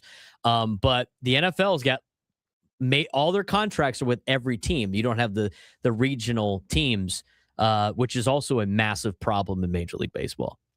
Right, and that's exactly my point, Braden. This is not so much a cap problem, because I think what's going to happen in a cap, I'm a little bit more dubious in that, because look what they do in the NFL. They hire the attorney capologists, and they figure out all sorts of ways to get around this. What we have here is a massive disparity in revenue amongst the franchises, and until that gets addressed, and I know the Dodgers and the Yankees have their own networks. They're reluctant to share the money. And that's where I think a salary floor comes in, obviously. But until the disparity in revenue is dealt with and solved, we're spinning, I think, our tails and going in circles here, because that's the 800-pound gorilla in the room. Best as I can tell is there's just too much of a disparity. I mean, you can talk about the Pirates or the Padres spending money. Well, let's look at the Padres real quick, because we know about them. They spent money, and now the franchise is up for sale because they're in financial trouble. And so, at the end of the day, these smaller franchises can spend money, but what's sustainable under the current structure of revenue that comes in? When you have the Dodgers that have this mammoth TV thing, Japan, everything else, it's just the gap now is so untenable and so unsustainable for everybody else. That's the problem as I see it. What do you think? I think it's both. I think it's both the salary cap and the centralized TV contracts. Because the thing is if you centralize the TV contracts instead of the regional contracts, that are slowly starting to fail, and Major League Baseball is starting to buy back a lot of these teams' TV deals. The problem with just fixing that problem is, again, like you mentioned, the Dodgers have all of Japan backing them. Like now it's population size of fan bases, and it's, gates of bigger stadiums, and it's other entities of gear and all that other stuff that, make teams have a lot of money, right? Like the Dallas Cowboys still have a ton of money in their organization because they're the Dallas Cowboys, one of the most recognized logos in the world, right? They have stuff all over the place, but they have to abide by the salary cap, and that's where they have to. They can't flex their money and be the best because of their money. So it sounds like for Major League Baseball, the first order of business is they're trying to get the salary cap in with the salary floor. And then after that, it does sound like it's part of the priority to figure out a TV structure that benefits everybody in the league. That's going to be the biggest hurdle, I think, for Major League Baseball, is convincing the top owners to agree on a centralized TV network, because they could get them all to be on the salary cap, but you're not going to get all of them to give up the big moneymaker that is their local TV deals. 833-288-0973, 833-288-0973. Going to continue the conversation as we move on to the next segment, but also there's a lot of stuff going on in sports that we need to get to as part of our sports thread. We'll get that for you when we come back on the Braden Surprenant Show, San Diego's number sports station, 97 through the Fan.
Remember to listen at 1 o'clock for us to announce today's biggest fan for a chance to qualify for a night in our Odyssey suite at a future Padres game with all the fan staff. Register your name at 97throughthefansd.com/biggest fan in order to potentially have your name called. He's Frank Marchese. I'm Braden Surprenant. This is the Braden Surprenant Show, live and locally each every day from 10 to 2 on San Diego's number one sports station, 97 through the fan. We teased some of those topics. I want to answer some of these questions. The three that I wanted to get to were, are the Dodgers breaking baseball or just exposing a broken system? That's number one. And there's one about the Padres here in a second. I don't think the Dodgers are breaking baseball. I think they are showing all the problems that baseball has in terms of their rules for roster construction and for making the league have parity. A league that has never really had parity, Frank, compared to all the other leagues in Major League Baseball. I think the Dodgers are exposing what has been a broken system since they put this in place, and how fake of a parity situation the luxury tax was, because it wasn't actually a cap. Nobody ever really wanted to push that far, but the Dodgers, with some of the rules that have put in place, have really shown a light on this team, on this potential league, having a lot of issues. I think they're exposing a lot of problems that baseball has that they need to fix in this next CBA, and that's where I see this. I don't think the Dodgers are breaking baseball. I think the Dodgers are exposing a lot of major problems that baseball has in the rules when it comes to roster construction. I think both can be true, because there's an extent that you can expose loopholes and exploit loopholes and still kind of keep the facade of, yeah, this is still close.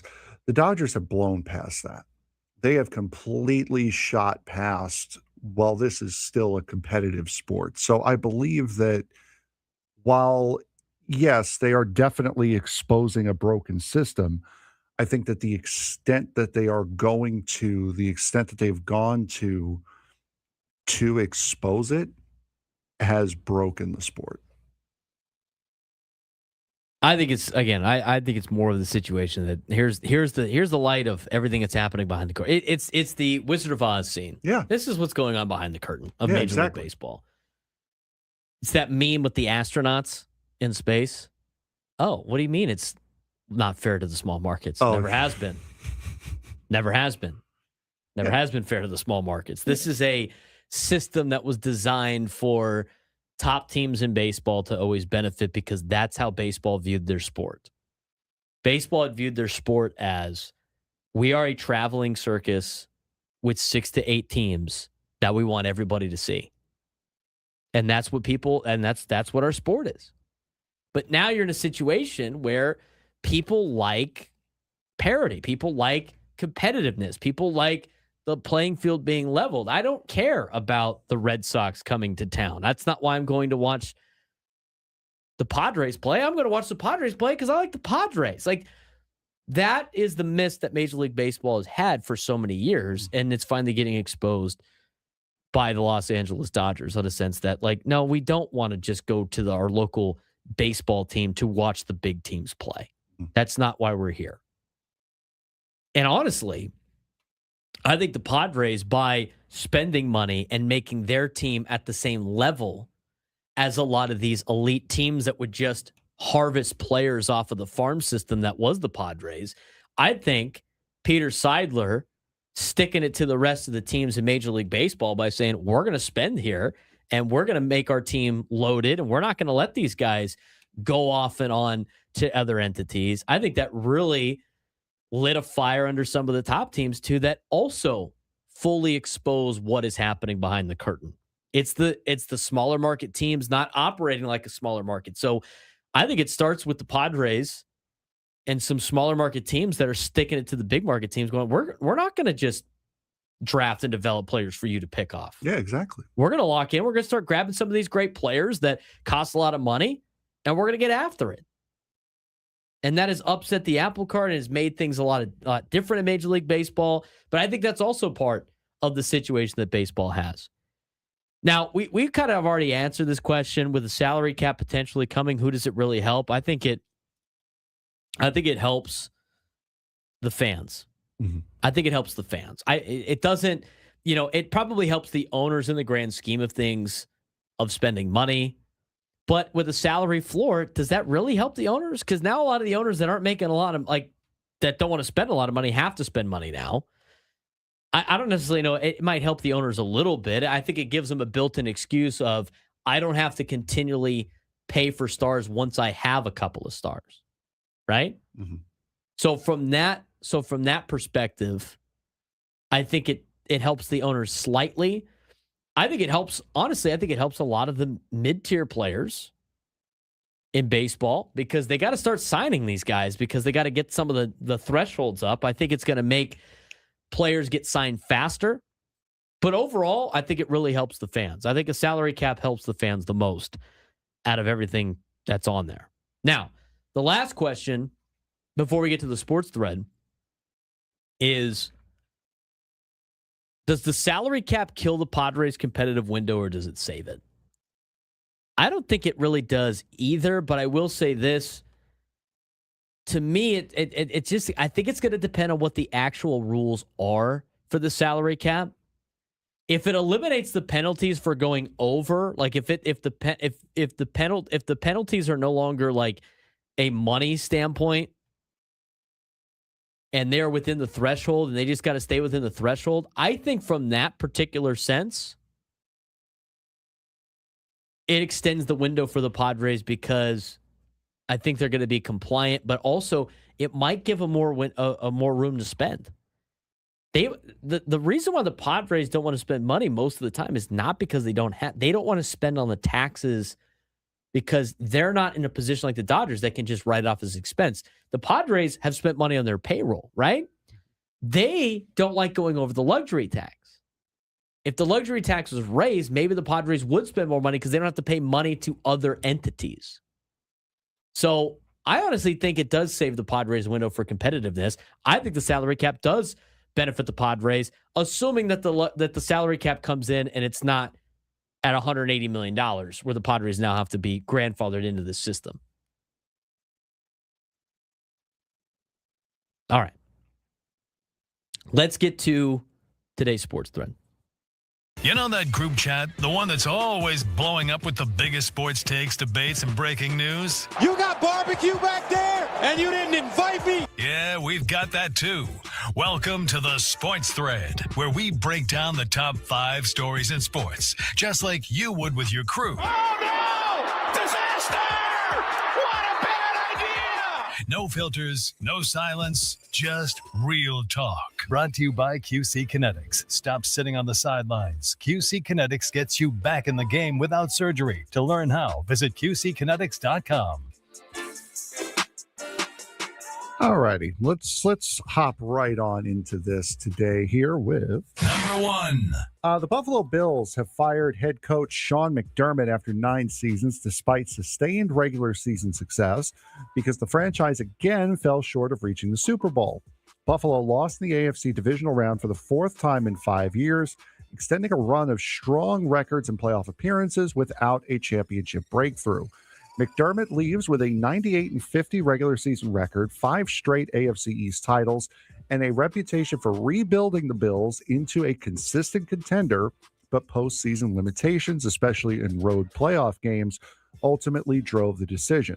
General Manager Brandon Beane was promoted to President of Football Operations and will lead the search for a new head coach as the team enters a critical phase with quarterback Josh Allen nearing 30 and a new stadium opening next season.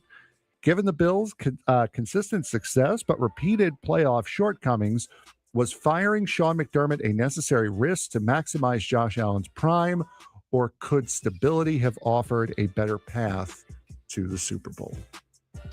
I don't think they should have fired Sean McDermott. No, I don't know who else you're going to get that's going to be better than what he is. Today, the press conference was hilarious. Yes, it was. Here's what I don't understand. Like, they decided to promote the general manager to president of operation, whatever the next title is. President of football. President of football ops, right? They decided to do that. And they talked about the Bills being able to be competitive with the depth that they have as a flex for the general manager, why it should be kept. I don't know.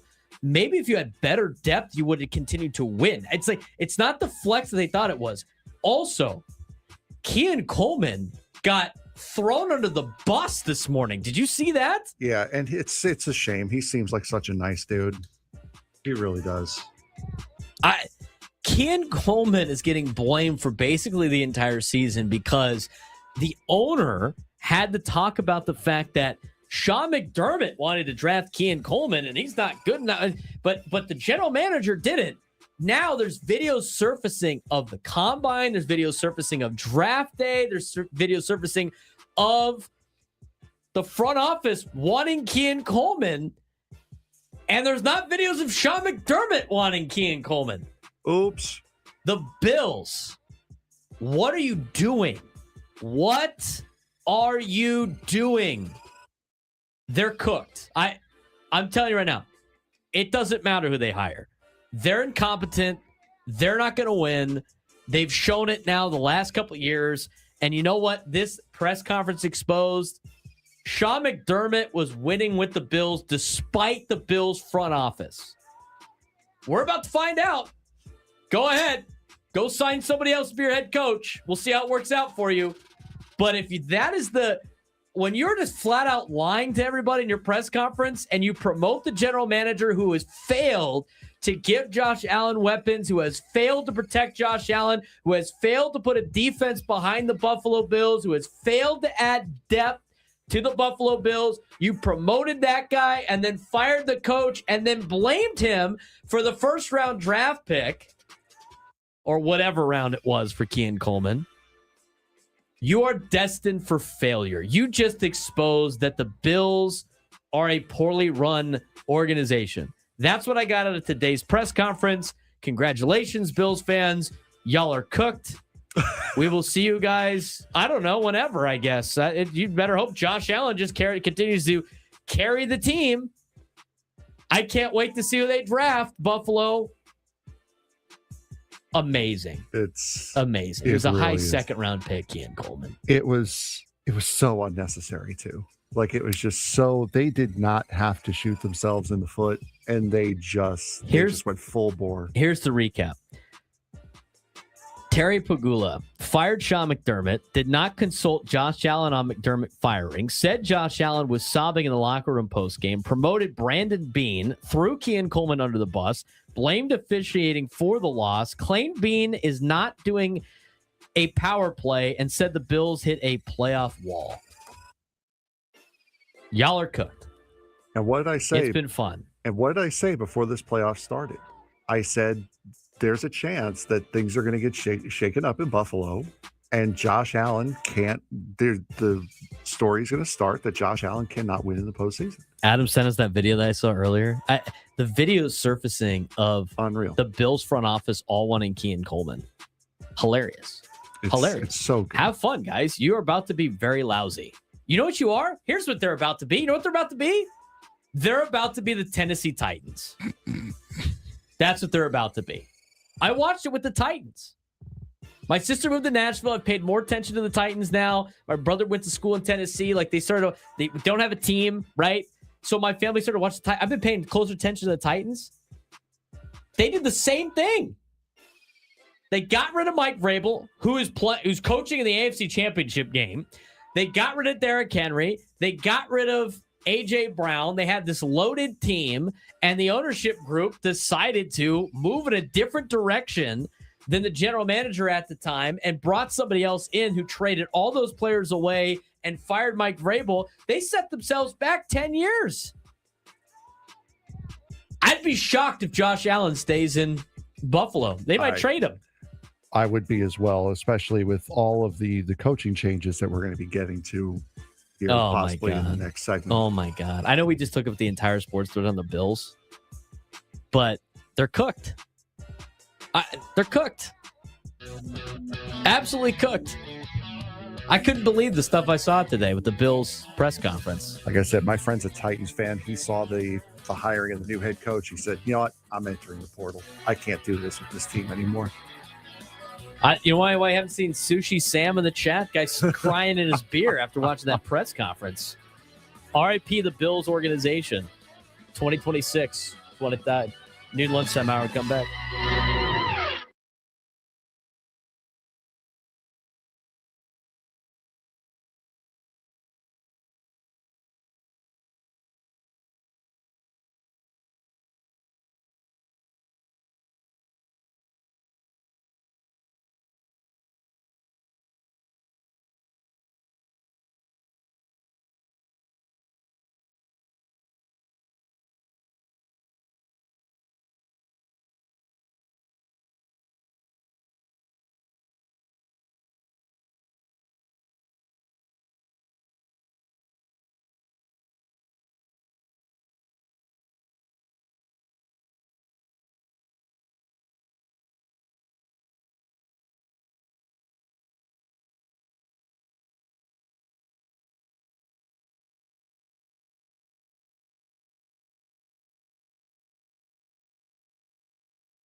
I'm going yard. Juan's pitching, I'm going yard. But this is the only one that swings it is Ethan. Hit the pitcher as hard as I can with the ball. He's gonna wear one, dude. Send a message. It's Base hit. Keep it classy. Base hit. 5-5 hole. I told him he was gonna. I'm going to try not to hurt my hamstring even more than it already is. So if I get the ball past one, it's going to be it's a good thing. San Diego, it's time to fire it up. From the beaches to the ballparks, from the Gaslamp to North County, no one knows America's finest city like he does. You can't just punt on a Manny Machado prime year.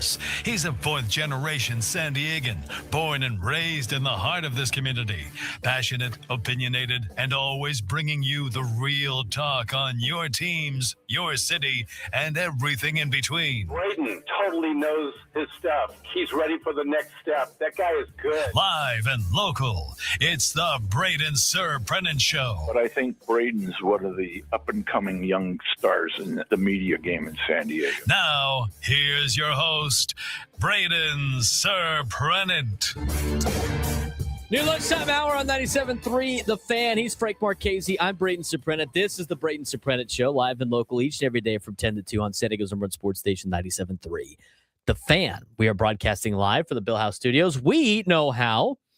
A lot to get to still on the show. We've talked a lot of Major League Baseball in the first 2 hours of the show. We've talked a lot of situations with the contracts, the collective bargaining agreement and all this other fun stuff. But as we continue, later on in the show, we're going to get to some Aztecs basketball. They got a game tonight against Grand Canyon. Tell you what the stakes of that are, as well as did the student section for Grand Canyon go too far? Did you see what they did against Utah State, Frank? I did not. We'll talk about that later on.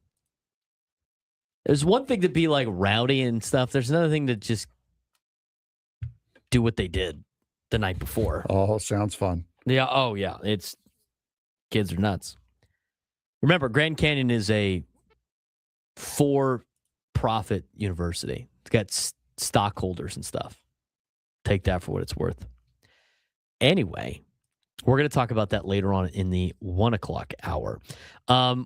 As of right now, and there's actually one other thing that happens too, that I want to get into later on in the show. At 1 o'clock will be about college sports. But does anybody remember when I gave my pitch to fix college football? Yes. I had a flex game for the last game of conference play as part of automatic qualifiers to get into the college football playoff. We can date and timestamp that too. Yeah, I have it written down on my Google Sheets. But when you play the conference schedule, you make the last week an open week in which you don't know your conference opponent until the standings are lined up. And then based on divisions, you could have them play into the tournament, right? Play into the college football playoff. I had it a little bit more complicated than what is just being pitched. But I'm glad somebody was listening. Maybe it was San Diego State. Maybe they pitched it to the Pac-12. But the new Pac-12 has 8 teams in it, and they are trying to figure out if they're going to play 7 or 8 conference games. I think we know the answer to that question based on the press release that the Aztecs put out about their non-conference schedule. But what's interesting about this schedule is it opens up the door for a flex week the last week of the season. Now, I don't know if they're thinking about this in particular, but what has happened before, or what has happened on Reddit, is somebody starting to get wise to the same idea that I have of making the last week of the season open-ended and play-ins to the conference championship or play-ins to the playoff. And what one person proposed was almost a conference tournament in the Pac-12, which I want to dive into later on in the show. I would be all, it sounds like a blast. But it wouldn't be adding any extra weeks based on how that the Pac-12 had it formulated. And you could make that the case for a lot of other leagues. So instead of teams getting the benefit of a better conference schedule because there's so many teams in these super conferences, you don't play everybody, make the last week open-ended, and then you'll be able to have some of the best teams play their way into the college football playoff seats. That, to me, is a massive win for college football. Now, we'll talk about that later on in the show. What I do want to talk about right now is some of these NFL coaching hires and what's going on in the National Football League. Okay, the National Football League and some of the coaching decisions have been baffling to me. just based on what they think they're going to get for some of the big teams, as well as what some of the coaches they've already signed. So I'm going to pass it back to Frank, and we're going to talk about some of the coaching hires in the NFL and what has happened so far in the NFL. So we'll go from might as well add the music, yeah, might as well at this point. We'll go from most recent to furthest back in time. As of last night, the Los Angeles Chargers have hired former Dolphins head coach Mike McDaniel to be their new offensive coordinator. That was not something I was expecting to see last night. I thought Mike McDaniel was going to get a coordinator job. I didn't think it was going to be the Chargers coordinator job. I honestly think that's a pretty good hire for the Chargers. They need to add some weapons to the offense for Herbert. They also need to protect him. Now, the injuries don't help. It's not like they haven't tried to protect Justin Herbert. They have gotten the lineman to protect him. He's been hurt. But as I look at Mike McDaniel, like Mike McDaniel to me is a guy that needs to be a coordinator and not a head coach. I know that they started to play better late, the Dolphins did, and he really got him out of a jam. But Mike McDaniel, to me, is one of those guys that is a great coordinator and probably not that great of a coach. Like, North Turner was a great offensive coordinator. He wasn't a good head coach. Why was North Turner not a good head coach? He was a player's coach. There was not a lot of accountability, right? Sloppy play a lot of the times with Norv's teams. The attention to detail, the lack of discipline. Like, that was the problem for North Turner. You watch North Turner and the offenses that he had here in San Diego when they were at the Chargers, they were scoring almost at will. But it was the other problems that were leading to the Chargers' failures that I had mentioned. He's a guy that I look at, great offensive coordinator, not capable for a head coach. Mike McDaniel, I think, is the same thing. Mike McDaniel, and what the Dolphins organization were doing, they were making a great Madden team. But the problem with making a great Madden team is you need offensive linemen and you need a defense. And the Dolphins didn't have any of those things. And I don't think that was a Dolphins problem as much as it was what the interest of the head coach was in terms of building a roster together. So Mike McDaniel with the Chargers, with Harbaugh, I think it's a great fit for him. I think it's a great fit for Los Angeles. And they'll still find a way to screw it up. That's basically all I got. It's another great move that's going to blow up in their face in the first round of the playoffs. And I will be there to cheers to it. We were so close to having just a Charger segment without a shot. Oh, that will never happen. That will absolutely never happen. I will say, though, I give the Chargers their praise on they're good a lot of the times, but that doesn't mean they won't screw it up. Unfortunately, January is not a lot of the times. Yeah. The Tennessee Titans. We're a team against the AFC South, apparently. The Tennessee Titans have hired former San Francisco 49ers defensive coordinator Robert Saleh as their new head coach. This was announced basically immediately after the Niners lost to Seattle. So that interesting timing on the announcement of the hire, but with how meh Saleh was with the Jets, I don't see the Titans getting any better from this. The only saving grace for Saleh is the fact that he doesn't have to deal with Aaron Rodgers now. Yeah. I mean, the Aaron Rodgers thing is a nightmare. Well, technically, he didn't have to deal with them the first year. Yeah, but it's as bad as I think the Titans organization is, I don't think they're as bad as the Jets. Remember the whole saying you've told me, and then there's the Jets. Like, it's not the Jets. If Robert Saleh can build a defense in Tennessee, he'll be set. But what did the Jets have when he was with the Jets? They were badass on defense when he was there. They were good. Yeah. They had no offense, though. It's like, who was their quarterback before? Was it Justin Fields? Who was their quarterback before? No, he was after. Zach Wilson. Come on. Zach Wilson. Did anybody think Zach Wilson was going to be good in the NFL? I watched the guy play at BYU, and I was like, there's no way this guy's an NFL quarterback. Give me a break. The Jets are dumb. Now, here's what Robert Saleh does have in Tennessee. As much as I just crushed the Titans during the sports thread, the Titans have Cam Ward. Mm-hmm. Cam Ward is an athletic, good quarterback. Now, if they could get some linemen and let Robert Saleh build up the defense, I'm telling the Titans could be. I think that's a decent hire for Tennessee. But they set themselves 10 years back. They got rid of the general manager. They got rid of the head coach. That was a disaster that they had, and set the franchise back 10 years. I'm going to give Robert Saleh the benefit of the doubt because he doesn't have to deal with the circus that is the New York Jets. The New York Jets are bad at decision making. They are bad at drafting and signing quarterbacks, as you can see in the last handful of quarterbacks that they have had. He doesn't have to deal with Aaron Rodgers. He doesn't have to deal with a bad quarterback. They have a good one in Tennessee and Cam Ward. They're going to be in a brand new stadium soon. I like the hire of the Titans. I like them getting Robert Saleh. I will give him a second chance because wherever he goes, the defense balls out. And if you could stop the run and run the rock, you'll be in a good spot. Maybe they'll bring Derrick Henry back. Well, may as well. They won't. The Dolphins start their hiring as they hire former Packers defensive coordinator Jeff Hafley as their new head coach. So Jeff Hafley getting a head coaching job. This one's weird too. So this is the Dolphins hire? Yes, this is the Dolphins head coach, yes.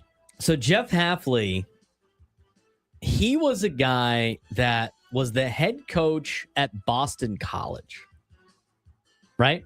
Okay. He was the head coach at Boston College from 2020 to 2023. And he left Boston College because of NIL and all this other stuff. You know what his coaching record was at Boston College? He was 22-26. He went 12-22 in conference play in the ACC, which is not, during that time, was not a great conference.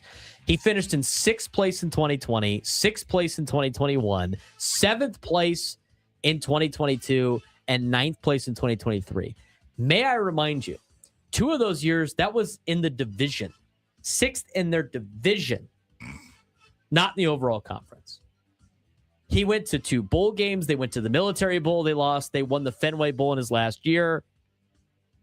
And he leaves because of NIL, and he doesn't want to be there anymore. Okay? Then the Packers hire him. And the Packers hire him to be their defensive coordinator. He's the defensive coordinator for 2024, 2025. They were okay defenses. They were not great defenses. And now the new Miami general manager, who was with Green Bay when they hired Hafley, has now brought Jeff Hafley over to be their head coach. I'm sorry. I don't think this is going to work. I really don't. He didn't have success at Boston College. I guess you can make the argument that they didn't have the resources there. Before that, he was the DC at Ohio State. But I look at his resume and I look at what you get excited for when you bring in coach. Like when you bring in a new coach, it's about hope, right? Mm-hmm. What sense does a guy that as a head coach had a losing record at Boston College gives you hope that this guy's going to be better than Mike McDaniel? His name is Jeff. My name is Jeff. My name is Jeff. That wasn't necessarily where I was going with that, but okay. Perfect. I'm out on this hiring. I don't think it's a good hire, but maybe he'll prove us wrong. I don't see it happening in Miami. And they also have a quarterback controversy too coming up, don't they? Because Mike McDaniel alluded to the fact that Tagovailoa might not be the quarterback of the future for Miami. Was that a Dolphins decision or is that a Mike McDaniels thing? So there's a question surrounding the quarterback there as well. Too bad the Chargers couldn't trade for Tua Hey, Mike, here he is. Welcome back. Lions hire former Cardinals offensive coordinator Drew Petzing as their new offensive coordinator. So Petzing goes from Arizona to Detroit, keeping the same job. Was he the guy there last year? I don't know much about Drew Petzing. Okay, then moving on. Drew Petzing, yeah, he was the Arizona Cardinals offensive coordinator. Oh, there you go. Were they good on? They've been awful for a long time.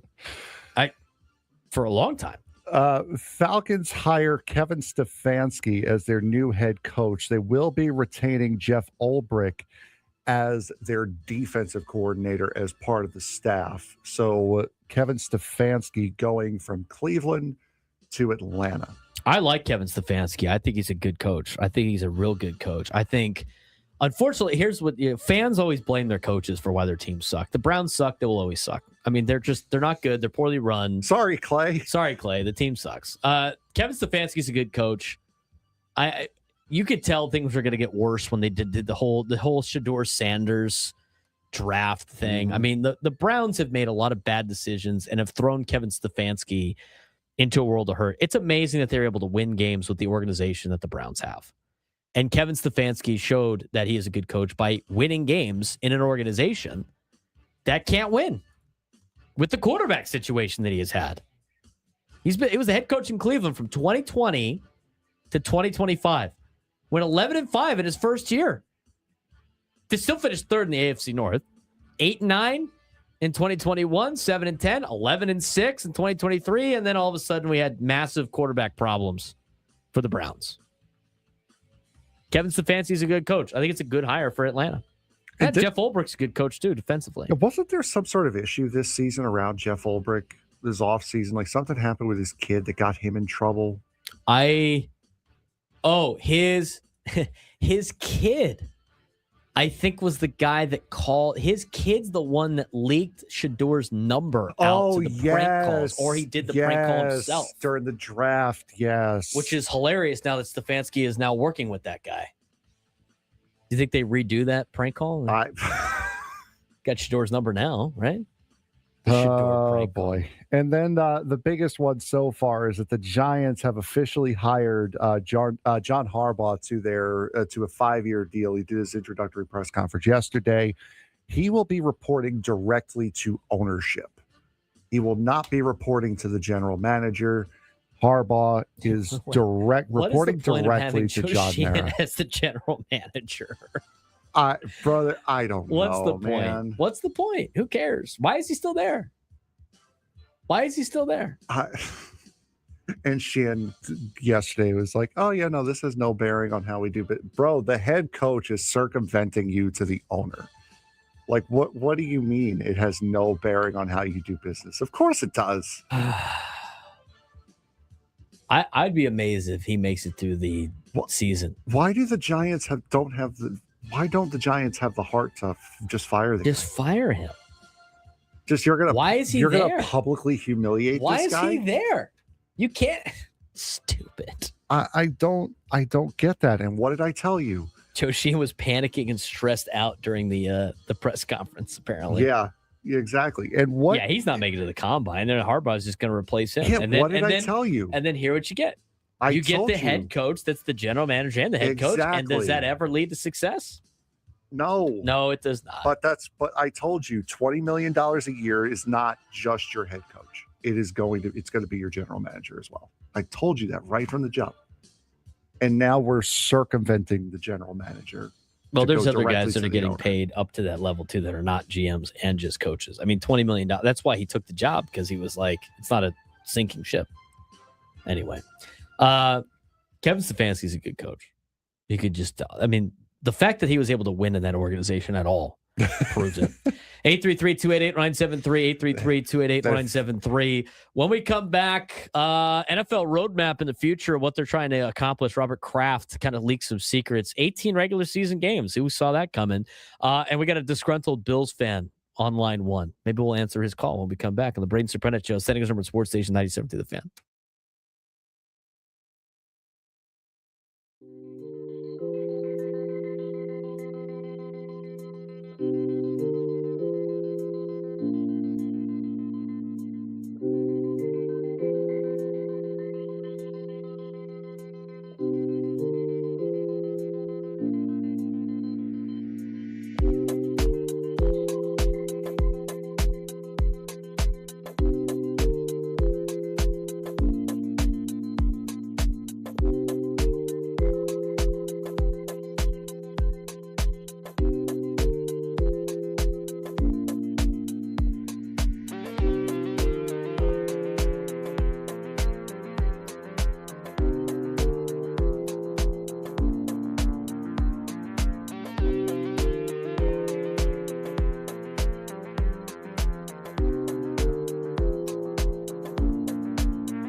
833-288-0973. 833-288-0973.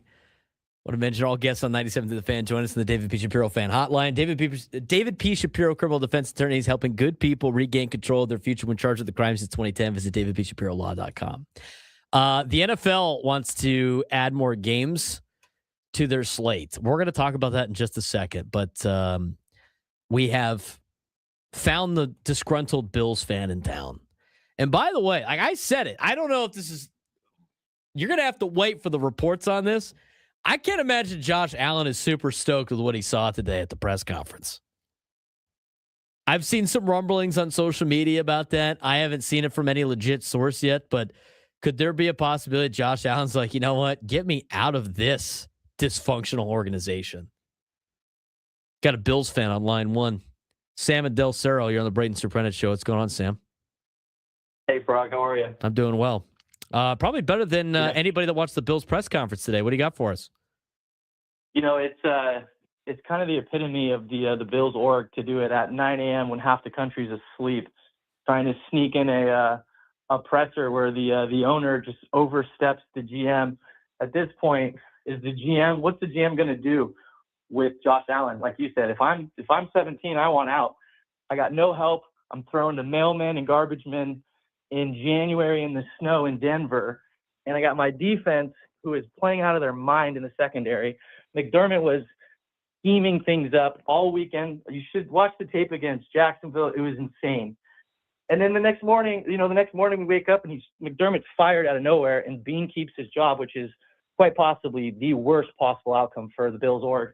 And everybody said the Bills are different than the Sabres, same owner, and now they're being operated the same. And it really scares someone like myself, who's got a very vested interest in watching the Bills from 2,000 miles away. You know, if I'm Josh, I'm concerned. If I'm the Bills org, I'm concerned. They've got a lot of moves to make, cut, keep, extend. You know, it's going to be a scary next 5 years in Buffalo, especially if we lose 17, because there was no hope at the end. There's no light at the end of the tunnel. Being a Padres fan and a Bills fan, I mean, I guess I just like misery. And I'll end it with one thing. That was absolutely a catch. Yeah. See you, Frog. See ya. Our disgruntled Bills fan. Did you see the slow-mo of that came out from NFL Films? No. It looks like a catch. Oh, God. Cooks has it like completely in his belly. Yeah. And then the Broncos guy had the leverage on the ground. That's why those plays always happen like that. With the leverage, you could pry it out easier as you hit the ground. It looked more of a catch. I'll play it during the break. Mike Greenberg, you remember Mike? We used to be at Mike and Mike. He's on, Greeny on ESPN. He tweeted this out. It's great. The leadership of the Buffalo Bills has done the impossible this morning. They've made the opportunity to coach a team with Josh Allen as the quarterback less appealing. It's just, hey, look, you can come coach Josh Allen. I don't want to go there. Gross. Why do organizations, especially bad ones, always take the opportunity to shoot themselves in the foot? Every single time. Like a massive target down there. Like no one forced them to do this. No one said, hey, we need a press conference as to why you guys fired Sean McDermott. Just why? Why do you feel the need to go in front of a camera and, using a lot more words, say, we're incompetent, be scared of us? What? Why? Friend of the show, Annie Agar, posted a meme today about the Bills, and it's the one from the show. I think it's from Community. Okay. Where the guy's walking in with the pizza, he's all happy, and he walks in, and like, the whole house is on fire, and there's stuff going on. So it's me checking in on the Bills, and it's him all happy with the pizza, and then he walks in, and it's just everything's on fire. Yeah, Terry Pagula is trying to put out a fire on the ground. The fire is the Buffalo Bills logo. Brandon Beane is sitting in the corner doing his own thing. Keaton Coleman's over there doing something. I mean, Keaton Coleman's a second-round draft pick. They're like, this guy sucks. Like, we didn't want to draft him. Talk about all of the things that they have lit on fire today in Buffalo. And again, he seems like such a nice dude, Coleman. He seems like such a chill, get along. Like his draft, I'm surprised that anyone would even remotely consider lying about anything from his draft, because all of his videos of like his conversations in these meetings with agents and with teams they're all over the place because of how chill he is. Keon Coleman. So here's some of the videos that getting leaked out. You've seen like the combine stuff. Here's another one going around where they got him in like the draft war room, the front office. Mm-hmm. And it's tweeted out. And I'm not watching the video, but they have the quotes from it. All quotes from Brandon Beane on draft night, who, by the way, got a promotion.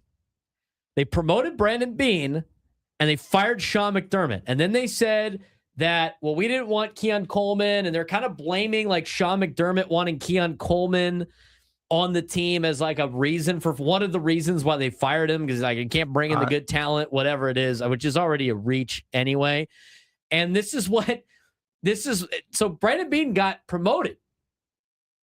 These are all quotes from Brandon Beane on draft night. Quote, I went to bed that night saying, it's Keon unless someone blows us away. The other quote, barring someone offers us something stupid, we'll take Keon Coleman. Does that sound like Sean McDermott's pick, or does that sound like Brandon Beane's pick? I mean, it could be misconstrued. I guess. It can be. I mean, he didn't obviously just immediately say Keon Coleman's our guy. He didn't say that. He didn't say that directly. He didn't use those words. We're picking Keon Coleman. He didn't use those words. But, you know, it could be seen as something else. It could be seen as not his decision there, I think. Greg Gabriel on Twitter. He's at GGabeFootball. The tweets keep coming about the Bills. Until 2 days ago, the Buffalo Bills were looked at as one of the better and classier franchises in the league. That all went down the drain with an awful firing and then a bizarre clown show of a press conference today. It was worse than embarrassing. I mean, I'm telling you, if you're Josh Allen, you're like, get me out of here. You could have just lied, too. You could have said, listen, we're looking for a change of scenery. We've tried this for too long. We're doing the same thing that Baltimore did. We tried this for too long. We're looking for a change of scenery. We're looking for a new voice. That would have sufficed. But instead, you just exposed everything for no reason. You didn't have to do what you did, but you did it. Why? It's so unnecessary. You could have lied. You could have easily lied. But no, you told the truth, and you just completely ruined the image of your franchise by doing it. They went down the path that a lot of franchises go down sometimes, and it's never great. It's like they made a decision ahead of time that they thought was going to be great, that everybody was going to love. They then got the excuse to do it. I think they thought they were going to lose to Jacksonville, and we're going to get rid of him. I mean, think about if Brandon Cooks catches that ball, are you firing him next week? No. Are you going to fire him the week when they lose the AFC Championship game? Like, nope. It seems like it was a foregone conclusion because apparently they were working on getting Brandon Beane promoted throughout the season. And so if that was already something that was going to be made up and they were going to get rid of Sean McDermott, they were just waiting for him to lose. Unless they made the Super Bowl, which they didn't obviously believe they were going to do because of the lack of depth, which, by the way, was built by Brandon Beane. And so I think they thought they were going to get McDermott out early because I don't think they thought they were going to beat Jacksonville on the road. And then they did. And now they fire McDermott after teams have already started hiring major coaches. And with each coming week of them trying to find a coach, they get less and less opportunity to hire somebody that's better than Sean McDermott, if that even exists for Buffalo. So I think they were trying to do this from the get-go. Now, they lose in overtime, right, to Denver, and they immediately fire Sean McDermott, as according to plan. And they didn't and they got a hellstorm because people are like, this is stupid. What are you doing? And then they doubled down and decided to do a press conference, and that made it 10 times worse because they were caught lying in the press conference. And it's made it worse. And now, not only have you alienated your fan base, but your best players are like, why am I here? This seems like a circus. When I mean best players, I mean Josh Allen. Oh, and by the way, in the process of defending your decision to fire Sean McDermott, you threw a second-round draft pick on your team under the bus for what was a catastrophic decision for the organization by saying Sean McDermott drafting you is a problem. Damage control. Have fun, Buffalo. Like I said in the last hour, damage control. Y'all are cooked. It's over. Brother said damage control. This is not damage control. They have to do damage control now. This is fire containment by lighting more fires. No, well, that's what they did. I know that's a genuine way. Now they have to do serious damage control. How do you damage control this? I know that one way. Stop talking. They need to stop talking. That's the problem. These organizations continue to talk and talk their way into problems instead of just shutting up, going through the hiring process, and then after they hire the new coach, talk about all the great things about the new coach, not destroying the old coach as he walks out the door. You've gone past that, though. No, that's what they needed to do is what I'm saying. Oh, yeah, what they needed to do. No, they can't save this. They're hosed. They've already made their bed. The more they talk now, the worse it's going to get. But now they need to shut up. But now, they can't shut up. No, they have to shut up now. They've gone past they can't fix this. You've created so many more questions by not shutting up that now by shutting up, you can't control any sort of narrative, as flimsy as it might be. You have to keep talking now. No. That's never a good idea. No. Don't go to the Frank Marchese form of PR. No. Shut up. They just need to shut up, hire their new coach, talk about how great the new coach is, talk about the future, bring Josh Allen in, go kiss his ass, go give him a little bit more money so he doesn't jump up. You need to do all actions now and just shut up. It is. These people keep doing dumb things. Sport. One Reese is right. Best reality show ever. Watching sports. It's time to zip it. It's time to zip it. It's time to just shut your mouth. Buffalo, stop talking. Stop talking. Guys are cooked. You better go kiss Josh Allen's ass. You better tell him all the great weapons you're going to bring in for him. You better go find a coach that's an offensive-minded coach that's going to make Josh Allen, throw for all these. We're going to get you an MVP. Make a bunch of actions now and shut up. Josh Allen strikes me as the kind of guy, though, that you can't talk off of that ledge because he cares too much. He cares too much about the guys he plays with, the guys he plays for. I don't think you can talk him off of this ledge. I think if he wants to leave, he will not show up to OTAs. I can absolutely see it. Well, we got to play the audio for this thing. We got to do it. When we come back, we're going to play exactly what the Bills said at the press conference. This is what I love about the talk shows for us. We get to, the drama is great. I love talking about the drama, just in the stupidity on PR decisions. It's great. Let's get to it when we come back. The Braden Surprenant Show, San Diego Urban Sports Station 97 to the Fan.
Didn't get to our midday sports standoff. Try to get that tomorrow. If you could take me down sports trivia, be qualified for a chance to win our grand prize. 2 tickets to Sammy Hagar at Dolby live at Park MGM, a 2-night stay at Park MGM Las Vegas, and a $100 gas card. Sammy Hagar returns to Las Vegas with his Best of All Worlds Las Vegas residency. Get ready to rock with your favorite hits from the Van Halen years, Sammy solo hits, and more in Las Vegas this March 11th to the 21st and September 18th to the 26th at Dolby Live Park MGM. Tickets on sale now at Ticketmaster.com. He's Frank Marchese. I'm Braden Surprenant. This is the Braden Surprenant Show. Standing over at Sports Station 97.3 The Fan. This was not on our radar today in terms of like show prep, but it was just so funny and miserable and drama filled this morning that we have to play it for you now.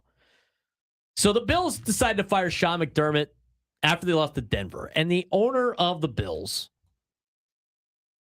went out and said he basically fired Sean McDermott for bad roster decisions and dropped the drafting Keon Coleman, which was their first pick of the 2024 draft, which was in the second round. He was the 33rd pick overall. Wait a minute. Is this a Verizon issue? Did he fire McDermott on accident when he was meant to fire Bean, or what? Exactly. So they fired Sean McDermott for losing to Denver and for this draft pick, apparently, that they don't think was very good with Keon Coleman. Losing to Denver in controversial fashion, by the way. Right. It wasn't like they got blown out. It was a controversial call in overtime is why they lost. And Josh Allen turned the ball over 4 times, but that's neither here nor there. And so in the process, they have promoted Brandon Beane, who's the general manager, and they have fired Sean McDermott. And so when asking about Brandon Beane and the drafts that he has had, and he's had some good picks in there. He's had a lot of misses, especially when it comes to the offense. I mean, they have no weapons in Buffalo. They have Josh Allen, who has basically saved the organization, and they have James Cook, and that's basically it. They don't have anybody else. Khalil Shakir's a decent player. I mean, he's not like a great receiver. He's not someone that you're like really hoping for, right? I mean, you start looking at some of the guys that they have drafted in their like overall stats. I mean, Keon Coleman's got 67 receptions for 960 yards and 8 touchdowns in 2 years. I think Dalton Kincaid's been a pretty good ad, but he's number one. He's their first round draft pick back in 2023. USD kid. Went to Utah too, but went to USD first. He's got 9 touchdowns. But you start looking at their overall numbers. I mean, there's a lot of misses on here as well for an organization that just promoted their general manager. This was during the press conference. They were asking Brandon Beane, who is now their director of football ops, director of football personnel. What is his official title now? Director of football operations. Director of football operations. President of football operations, which is the one spot above the general manager spot. So they promote Brandon Beane, who has been the general manager since 2017, and they've fired Sean McDermott.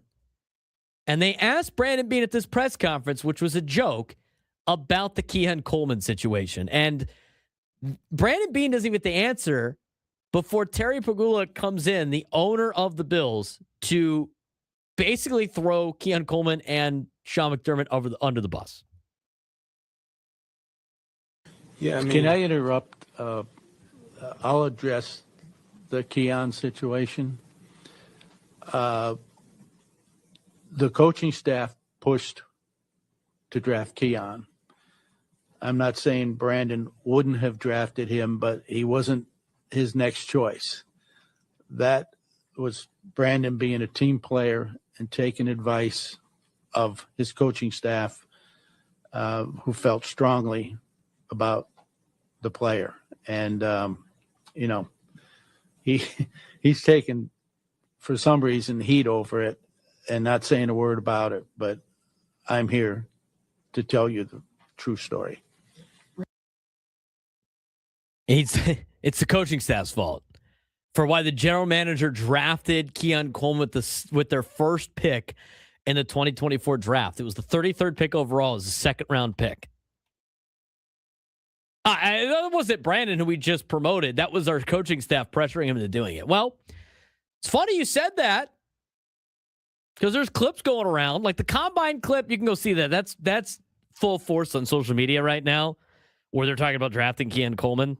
Sean McDermott's not part of that group, by the way. But then there's the other one where they're interviewing. It looks like it's part of some type of Hard Knocks or NFL Films situation when they're going through the draft.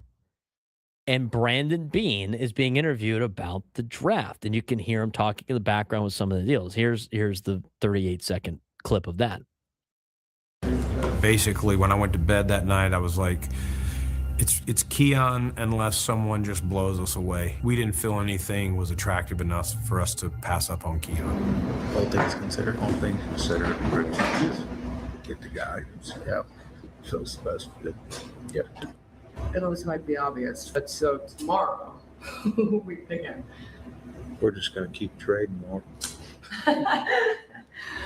We're going to get 14 fifths, barring someone offering us something stupid. We'll take Keon Coleman. That's the voice of Brandon Beane on both of those occurrences. Nah, man, he's just doing it to be a team player. He didn't actually want to draft him. Are we for real right now, Buffalo? Are we for real right now? Did the owner of the Bills forget the internet exists? Did he forget that like all this stuff is always out there? I mean, the people of X and all these accounts like Barstool Sports and all the major media accounts, ESPN and Fox and all that, are just destroying the Bills today. It is the bane of every liar's existence, a microphone and a camera. Did that at any point sound like he was getting held against his will to make that draft pick? No.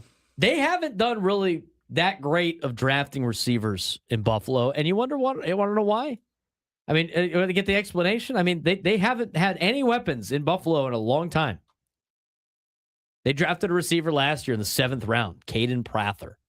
Guy's not played in any games. Receivers, Keon Coleman, which, by the way, is not a great pick. Maybe give him a chance, but they just threw him under the bus in today's press conference. He's played in 26 games, has 67 receptions for 960 yards and 8 touchdowns.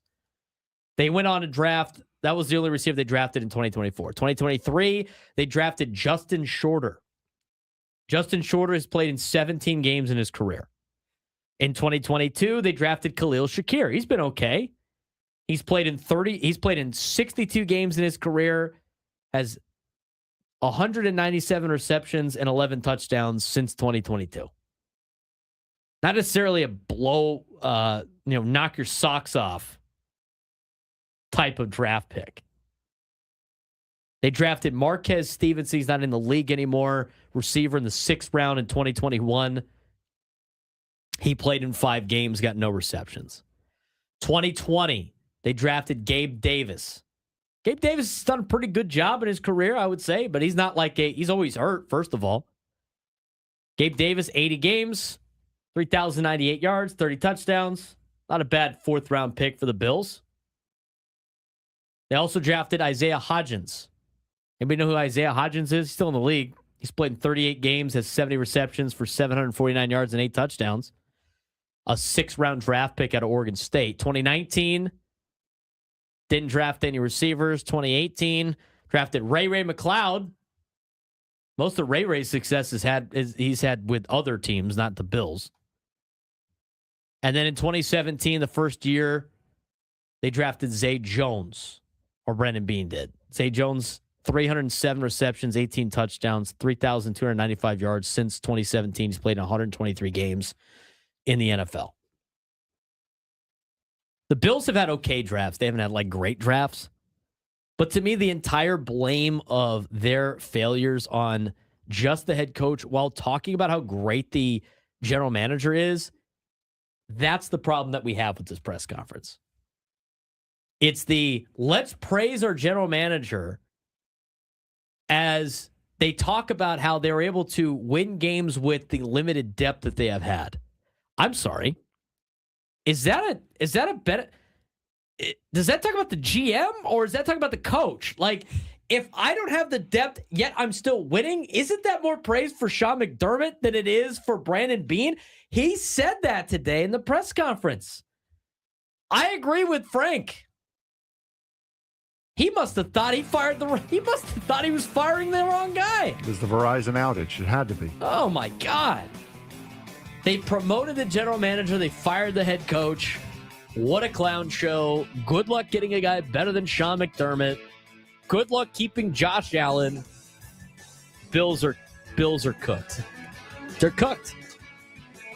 You thought the game on Sunday was the worst moment. They decide to have a press conference. The drama continues. Come on, baby. Come on. Let's go. Oh, there we go. Did the director's cabinet give you that shirt? Did you block out the noise and just swing it? We got a bunch of guys that let the noise get into their heads and they're swinging the club. Okay. Ready. I like to think I'm making Kyle better. I've been hitting balls down the middle and Kyle decides, no, that's not good enough. All right, what goes further? Braden's drive or me throwing the football here? Oh! Shot. Wow. Hey, put that one in between commercials.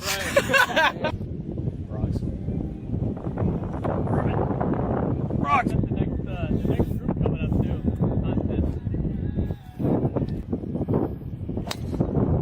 Ow! I don't know how good it is. Punch, 1840. Ha ha! Phillip Rivers. God. He played quarterback in high school, by the way. Falcon. They didn't have many quarterbacks in Colorado. Falcon. We got here. How we I could just put it in my bag. Do you have one of those? Do you have one of these? We didn't win, but. Wow! That's Gary's 7th mulligan. I think I'll pick up that other one. Cigar guy. Trade myself to there. That's not a bad putt. Cut. Get there! Oh, we got a bird, right? under now. That was a great putt by you, by the way. I don't know why you want to be on camera. What? One.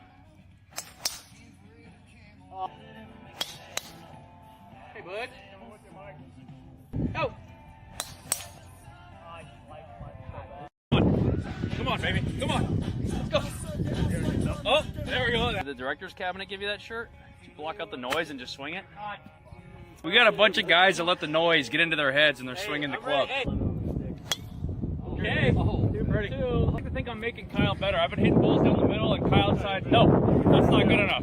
All right, what goes further? Braden's drive or me throwing the football here? Oh! Shot. Wow. Hey, put that one in between commercials.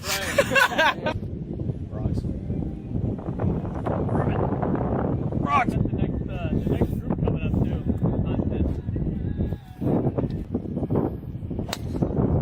Ow! I don't know how good it is. Punch, 1840. Ha ha! Phillip Rivers. He played quarterback in high school, by the way. Falcon. They didn't have many quarterbacks in Colorado. Falcon. We got here. How we I could just put it in my bag. Do you have one of those? Do you have one of these? We didn't win, but. Wow! That's Gary's 7th mulligan. I think I'll pick up that other one. Cigar guy. Trade myself to there. That's not a bad putt. Cut. Get there! Oh, we got a bird, right? under now. That was a great putt by you, by the way. I don't know why you want to be on camera. What? One. Hey, bud. Go. Come on, baby. Come on. Let's go. Oh, there we go. Did the director's cabinet give you that shirt? Did you block out the noise and just swing it? We got a bunch of guys that let the noise get into their heads and they're swinging the club. Okay. Ready. I like to think I'm making Kyle better. I've been hitting balls down the middle and Kyle decides, no, that's not good enough. All right, what goes further? Braden's drive or me throwing the football here? Oh! Shot. Wow. Hey, put that one in between commercials.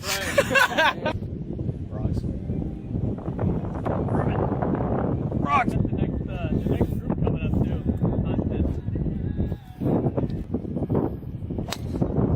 Ow! I don't know how good it is. Punch. 1840. Ha ha. Phillip Rivers. God. He played quarterback in high school, by the way. Falcon. They didn't have many quarterbacks in Colorado. Falcon of we got here. How we playing? I could just put it in my bag. Do you have one of those? Do you have one of these? We didn't win, but.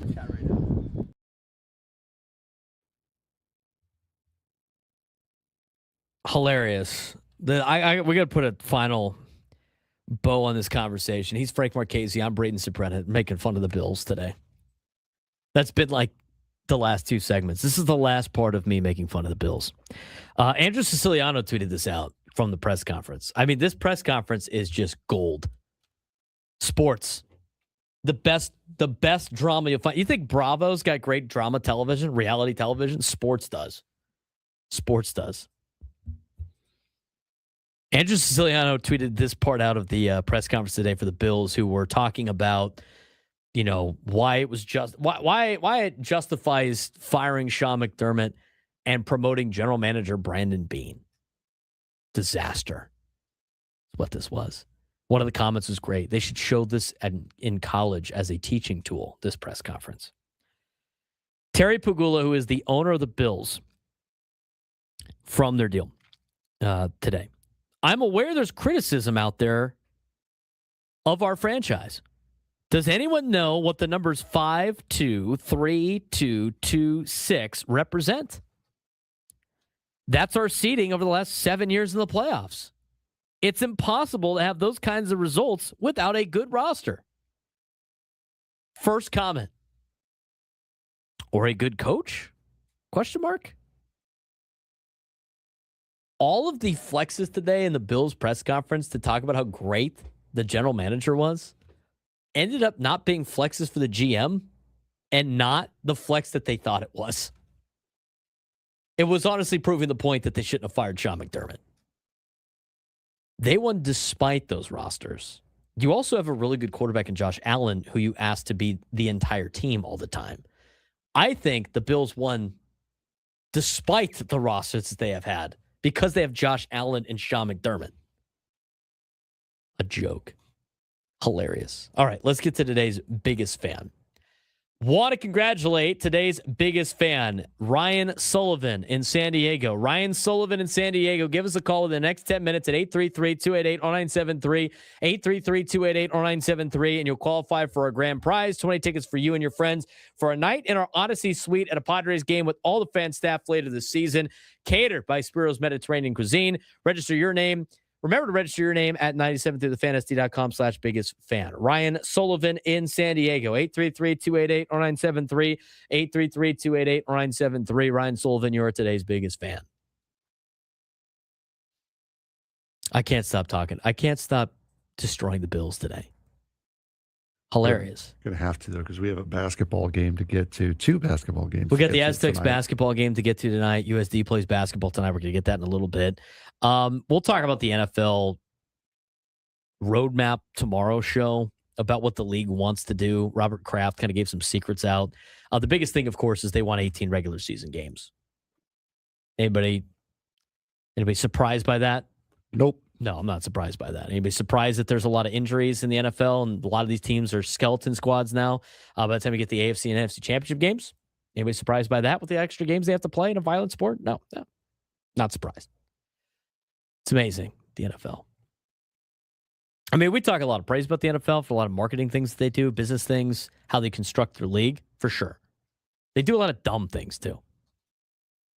But as Go Aztecs mentioned, as somebody that's going to be the commissioner of college football, I can't be doing the commissioner of Major League Baseball and the NFL at the same time.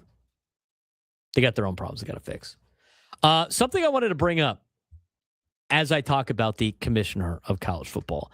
I saw this. First of all, I want to point out that I mentioned this on the air months ago about what I would do to change college football. I would change the way that the format is played for, unifying everything when it comes to how you do your schedule, and make the schedule for college football a lot like the NFL in terms of everybody's playing by the same rules conference-wise. And what I thought would be was an idea of a flex schedule. I promise you go back and listen to the show when I did. This is how I fixed college football. I mentioned this. And I'm glad the people at the Pac-12 listen to me. I would have the last game of conference play. Everybody plays 9 conference games. I'd have the last game. You play 8, and then the 9th game, to me, based on how you would make divisions, would be, in a sense, a flex week, which means you don't know who you're playing until you get to that point. And instead of doing a conference championship game, you have the number one versus the number one of one division versus the number 2 of the other division. And the winner of that, both of them get to go to the playoff. The winner of that is the conference champ. Then you have 3, the number 3 on one side, play the 4 on the other, back and forth. And you play for automatic qualifiers college football playoff. It was a little bit more complicated than that to an extent. If you looked at it on paper, it would make sense to you. But the overall point was you don't know what the last conference game is going to be until the standings are done for the week prior. And then that would be your game for the last game of the regular season as you would eliminate the conference championship game. And instead you would have a conference championship weekend in which everybody's still playing. You still determine your champion, but you would have the number 1 would play the number 2. And it'd be like a championship game, but it counts as your extra conference game. So instead of playing 13 games in the season, you're still playing the 12, and you're still getting the conference championship game in. That was the kind of grand scheme of things. But with the Pac-12, they have come up with a flex type of schedule. They have thrown that around.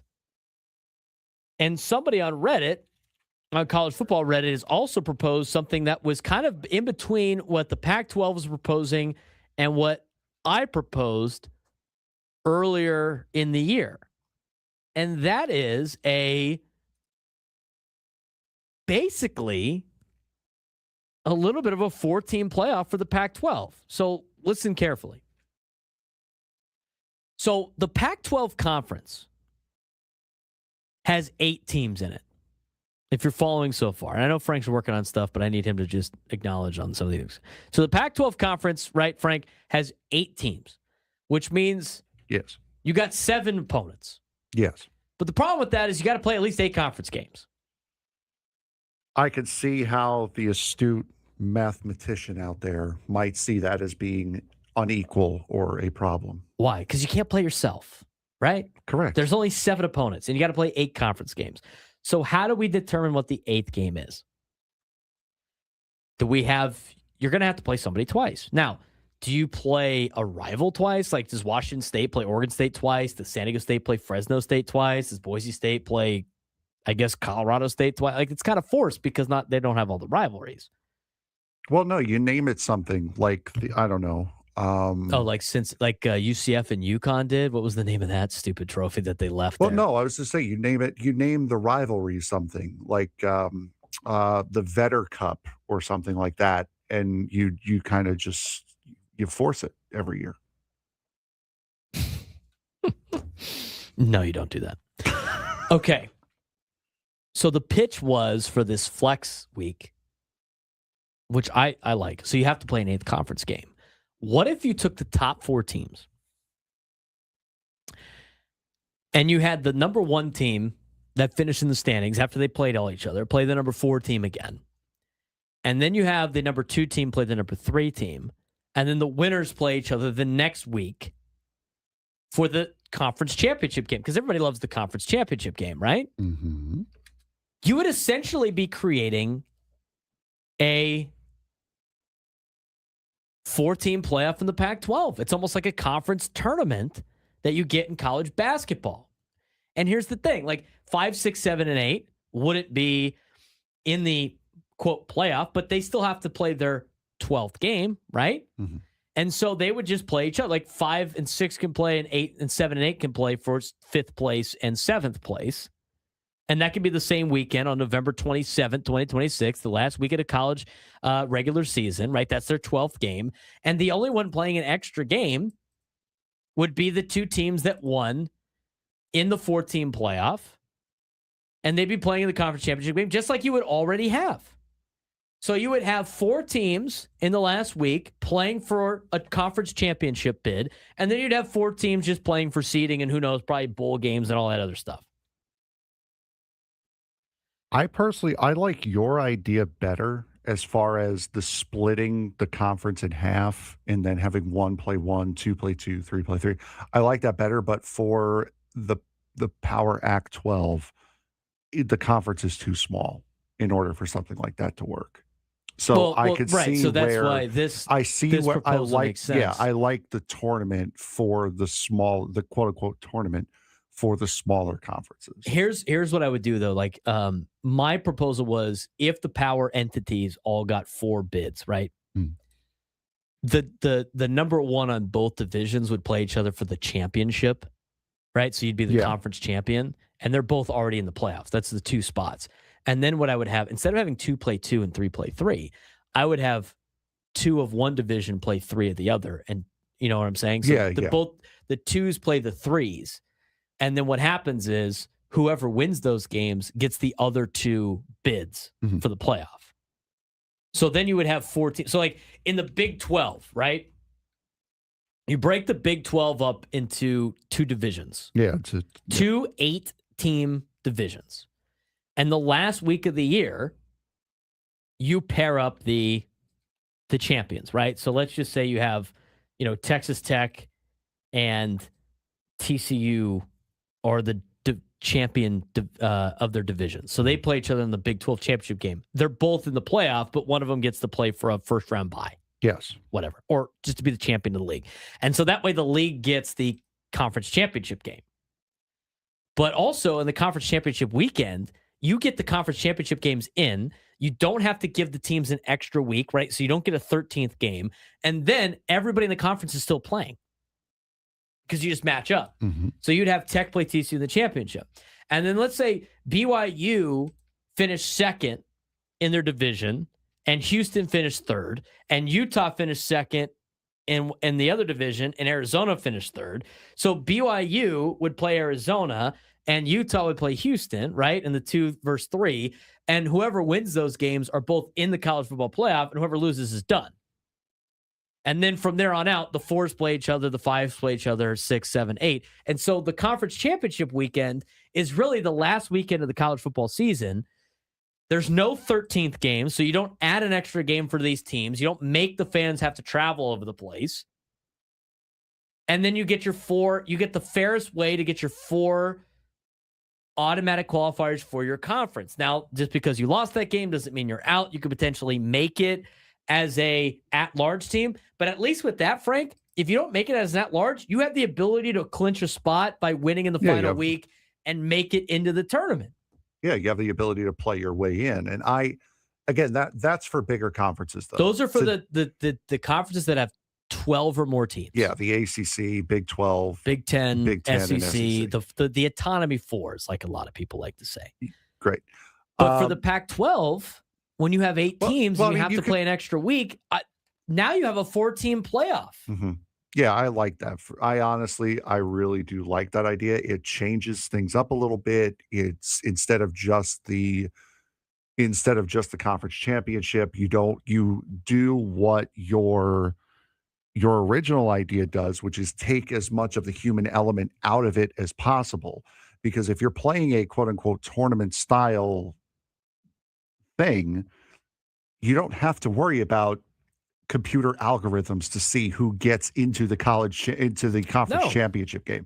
So you're taking that human element out of it, and you don't have a situation like the Mountain West had this year where the team that beat 2 of the teams in front of it didn't make it to the conference championship game.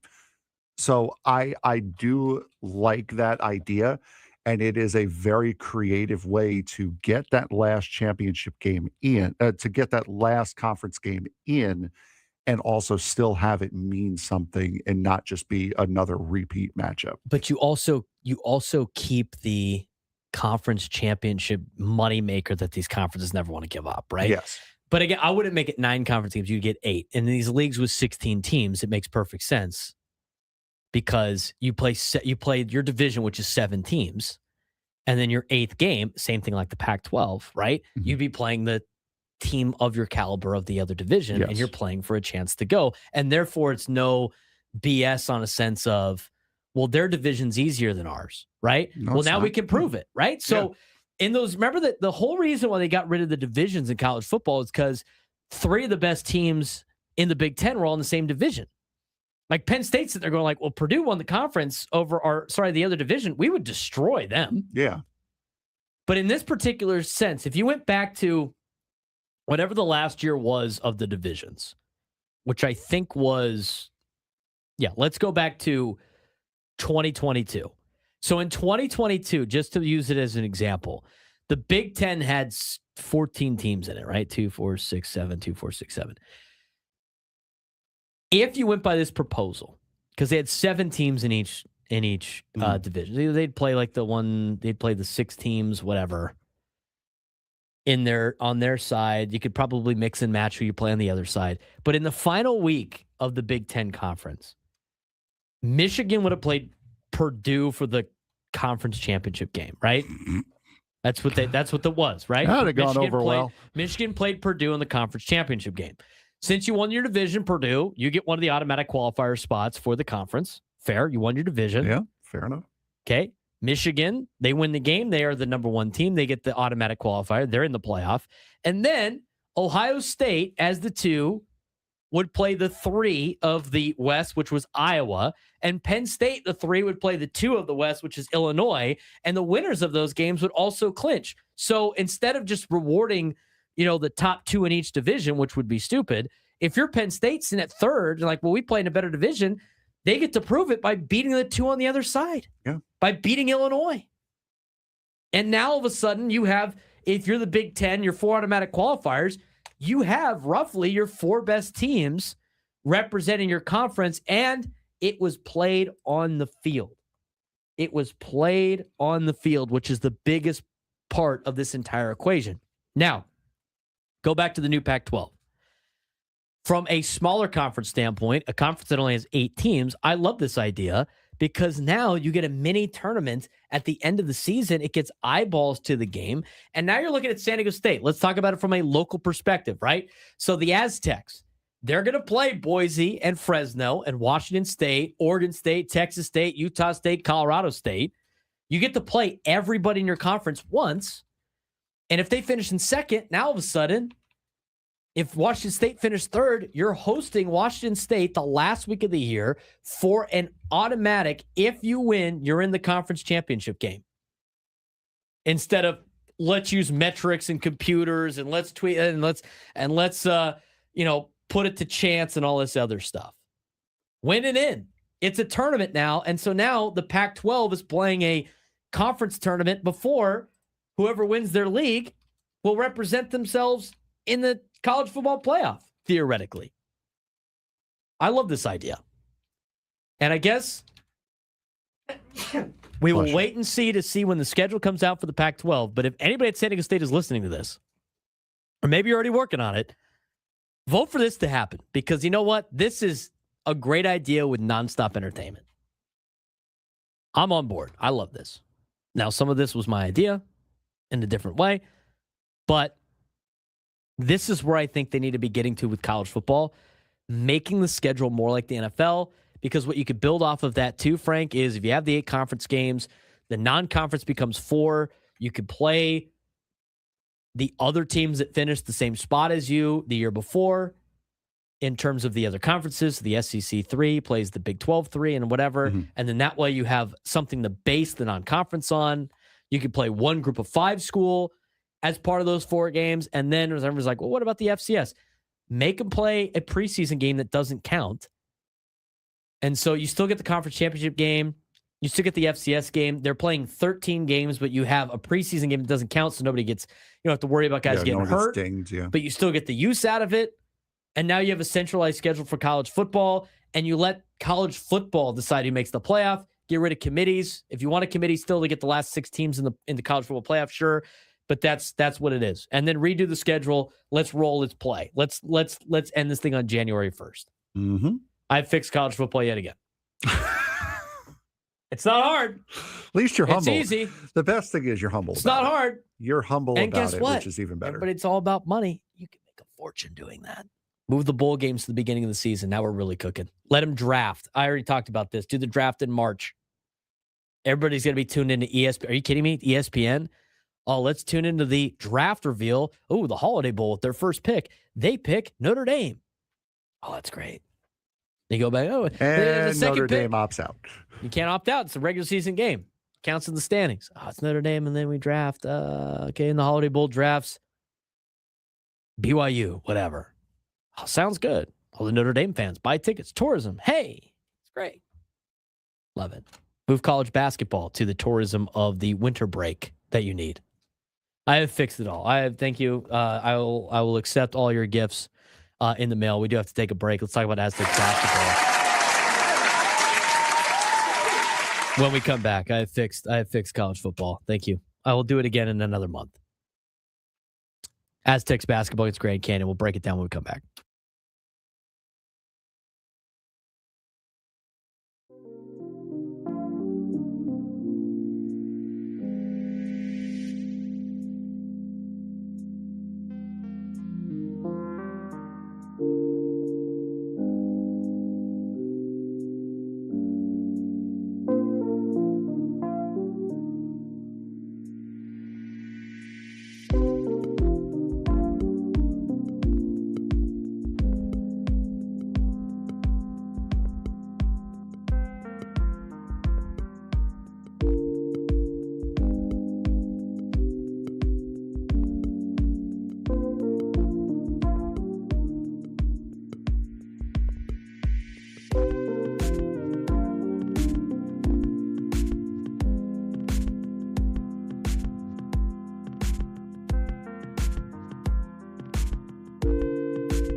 Aztecs basketball tonight.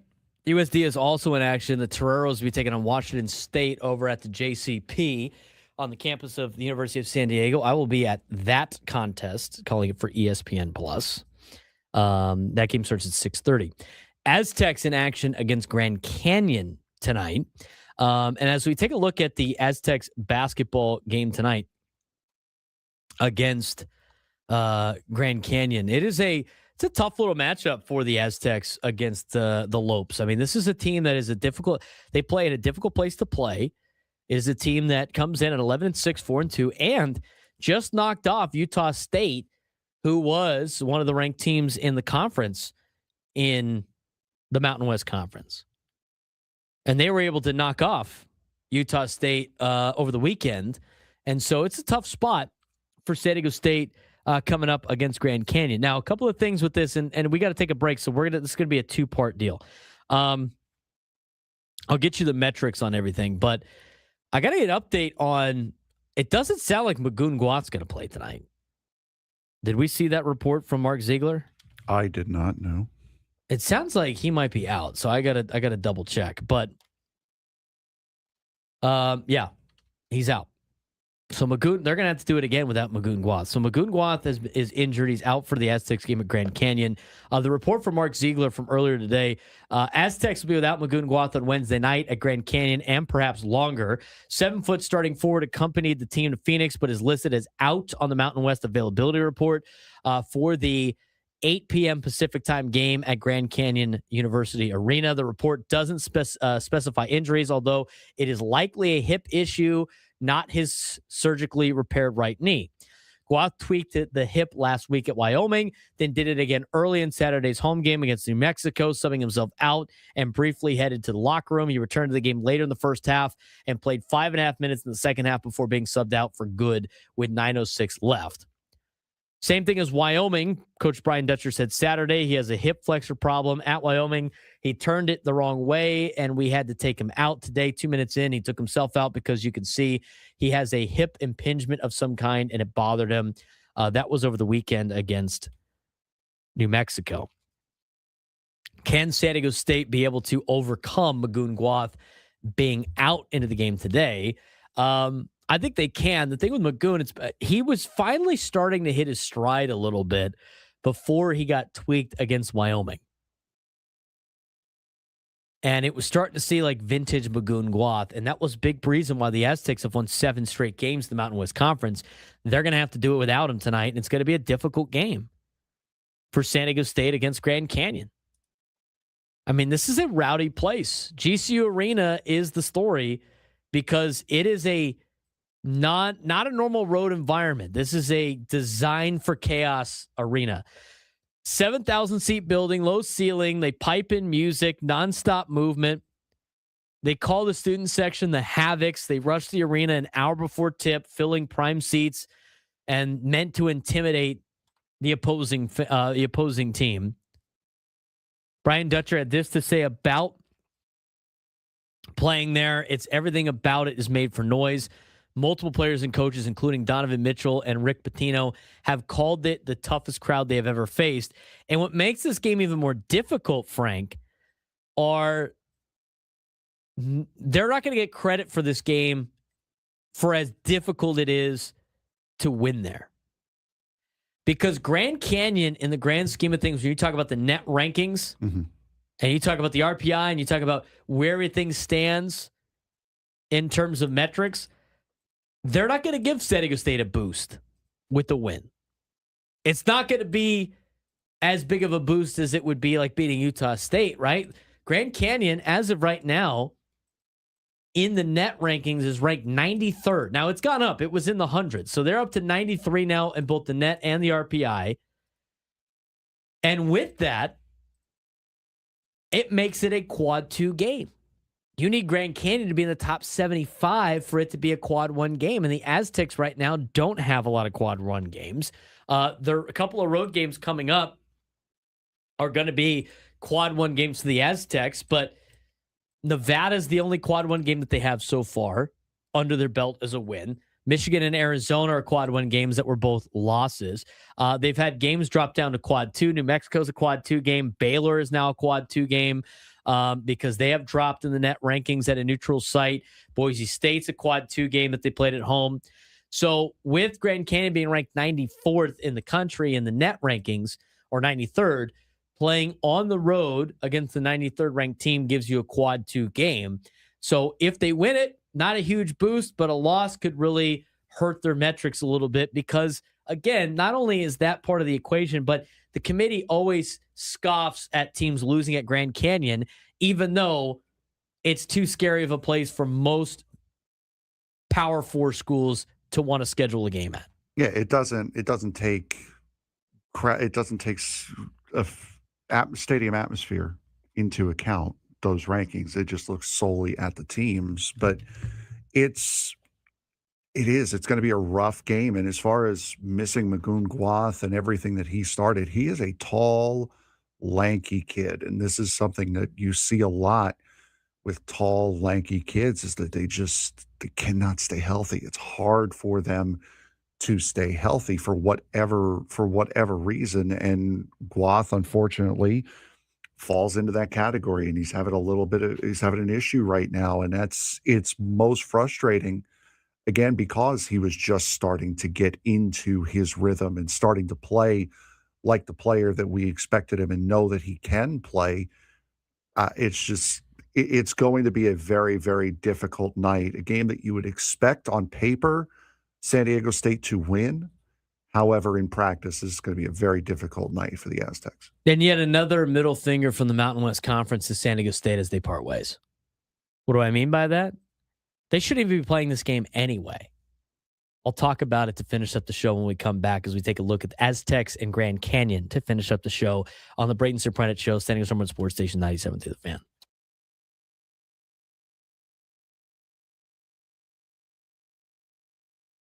Bet tonight. Not a bad idea. That I'll have more hits than you. Let's do it right now. How much you want to bet? We'll do $5. Oh God! Oh, it hits the ball in the air. Oh, sick, dude. What a great leadoff! What a great leadoff!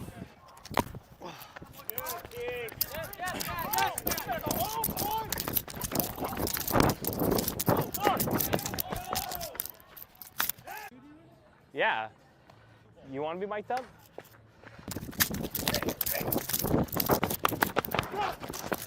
Oh. No, Rick. There's the Joel we know. Well, you're lucky I'm a huge target at first, dude. Someone gassed. Chel's got to get us in, though. We're screwed next at bat. That's not great. Zion.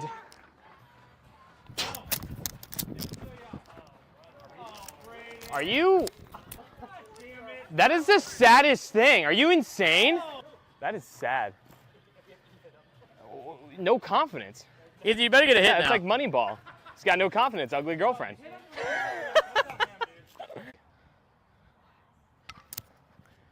Come on, Sam. Oh, hose him! Oh, we got it. Can we get a first baseman that can catch? One time, Matt. Nice. All right. Glasses on too. That's why. Oh, damn it. Can we score some runs? Play first base. All of a sudden, it's locked down. Who bats after Q? I think it's the other team. Go! Go! Show Braden how to run home. Oh, damn it. Got onto that bad. Hey, the Surprenants suck. Come on, Cello. You can play Cello. Oh, look at the throw. Oh my God. Oh, pick me, dude. You can't see it. It sucks. I can't see anything. Oh, I crawled back. Hey, did you ask him to buy you a beer after that? Hey. Got us beer, dude. You serious right now? He does. Dude, yeah, Ethan, seriously, dude. I know. Hey, Ethan, sit next one. You don't boo nobodies. That's what I'm hearing. Get out of here. Get out of here. Nice ball, Matt. Nice job. I'm the best. Hey, good job. Hey, we won. Nice job. Good job. Good game. Good game, guys. Good game. Good game. Good game. Let that big guy's going. Good game. Where do you want me to sign, sir? Like where you're always. He'll set the Fox. No, nobody makes me sign. But I'll whatever you need for your kids or whatever, like sign ball or anything. Let me know. You're all over it. Bet tonight. Not a bad idea. That I'll have more hits than you. Let's do it right now. How much you want to bet? We'll do $5. Oh God! Oh, it hits well in the air. Oh, sick, dude. What a great leadoff! What a great leadoff!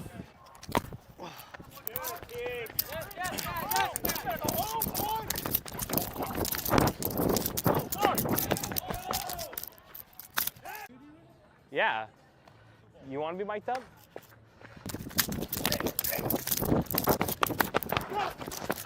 Oh. No, Rick.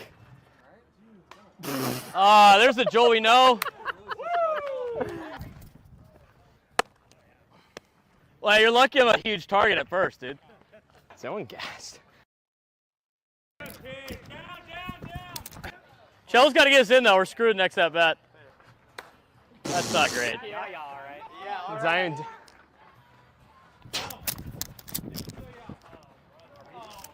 Are you? That is the saddest thing. Are you insane? That is sad. No confidence. You better get a hit Yeah, now. it's like Moneyball. He's got no confidence. Ugly girlfriend.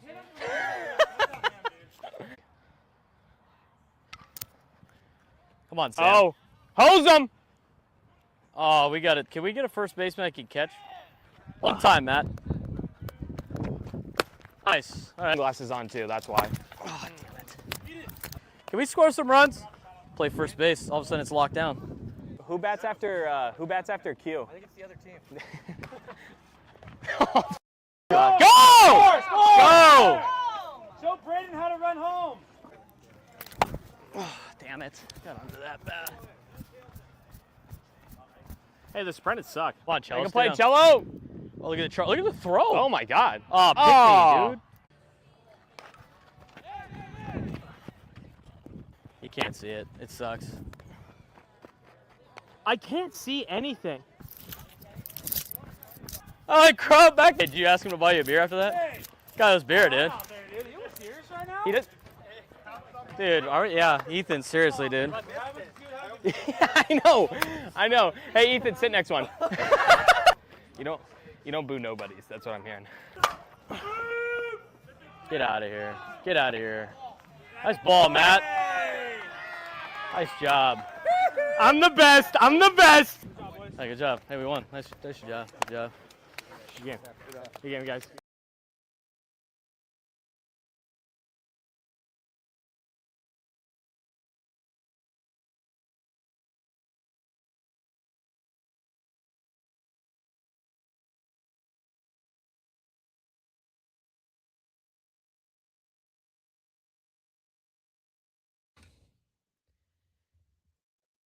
$139 on the fan. All guys, join us on the David P. Shapiro fan hotline. David P. Shapiro, criminal defense attorneys helping good people regain control of their future when charged with a crime. Since 2010, visit davidpshapirolaw.com. Talked a lot of different things today. We made fun of the Bills today. Talked about the coaching searches today. A lot of baseball in the first 2 hours of the show. And now we're talking about college basketball, most notably San Diego State. Now, San Diego State has played their way to the top of the Mountain West Conference by starting conference play 7-0. They currently sit at 47 in the net rankings. They are also ranked pretty high in a lot of different metrics. They're 32 in the Ken Palm, which is great. That's something that the committee looks at. Strength of record is 44 in the country. What strength of record means, it's you want that number to be very low, obviously, like number one. It's how you do compared to what an average team with your schedule would do. So the higher the number, the better it is. They got a 44 on that. Their Ken Palm's 45. Their Kevin Pawuga index is 32. They got a strength of record by ESPN. That's 44. Their net win above bubble is 40. I don't know if that means. I'm sure I'll figure that out in the next couple of days or so. There's so many metrics to look at on here. But the Aztecs overall have now, with the 7-game win streak, have played their way back into the conversation of an at-large bid and not part of the equation of we got to win a tournament in Vegas. Now, here's the thing about the Grand Canyon game tonight. They're going to have to do without Magoon Guath. Now, they were able to win on Saturday without Magoon Guath. I mean, he did play in the game, but not enough minutes, not a lot of minutes due to his injury. They're going into a 7,000-seat building that is built for noise and the chaos that is Grand Canyon basketball. Aztecs 13-4, 7-0 on the year. They sit alone at the top of the Mountain West Conference standings ahead of Utah State, who just went to Grand Canyon and lost. The Lopes are 11-4 and 4-2, and they have made 3 straight NCAA tournaments. What is believed to be they have the most expensive roster in the conference. And they are 40-3 at home over the last 3 seasons. Grand Canyon has beaten San Diego State twice at home, including last season, when during so the Havocs, the student section, ended up charging or storming the court after the game.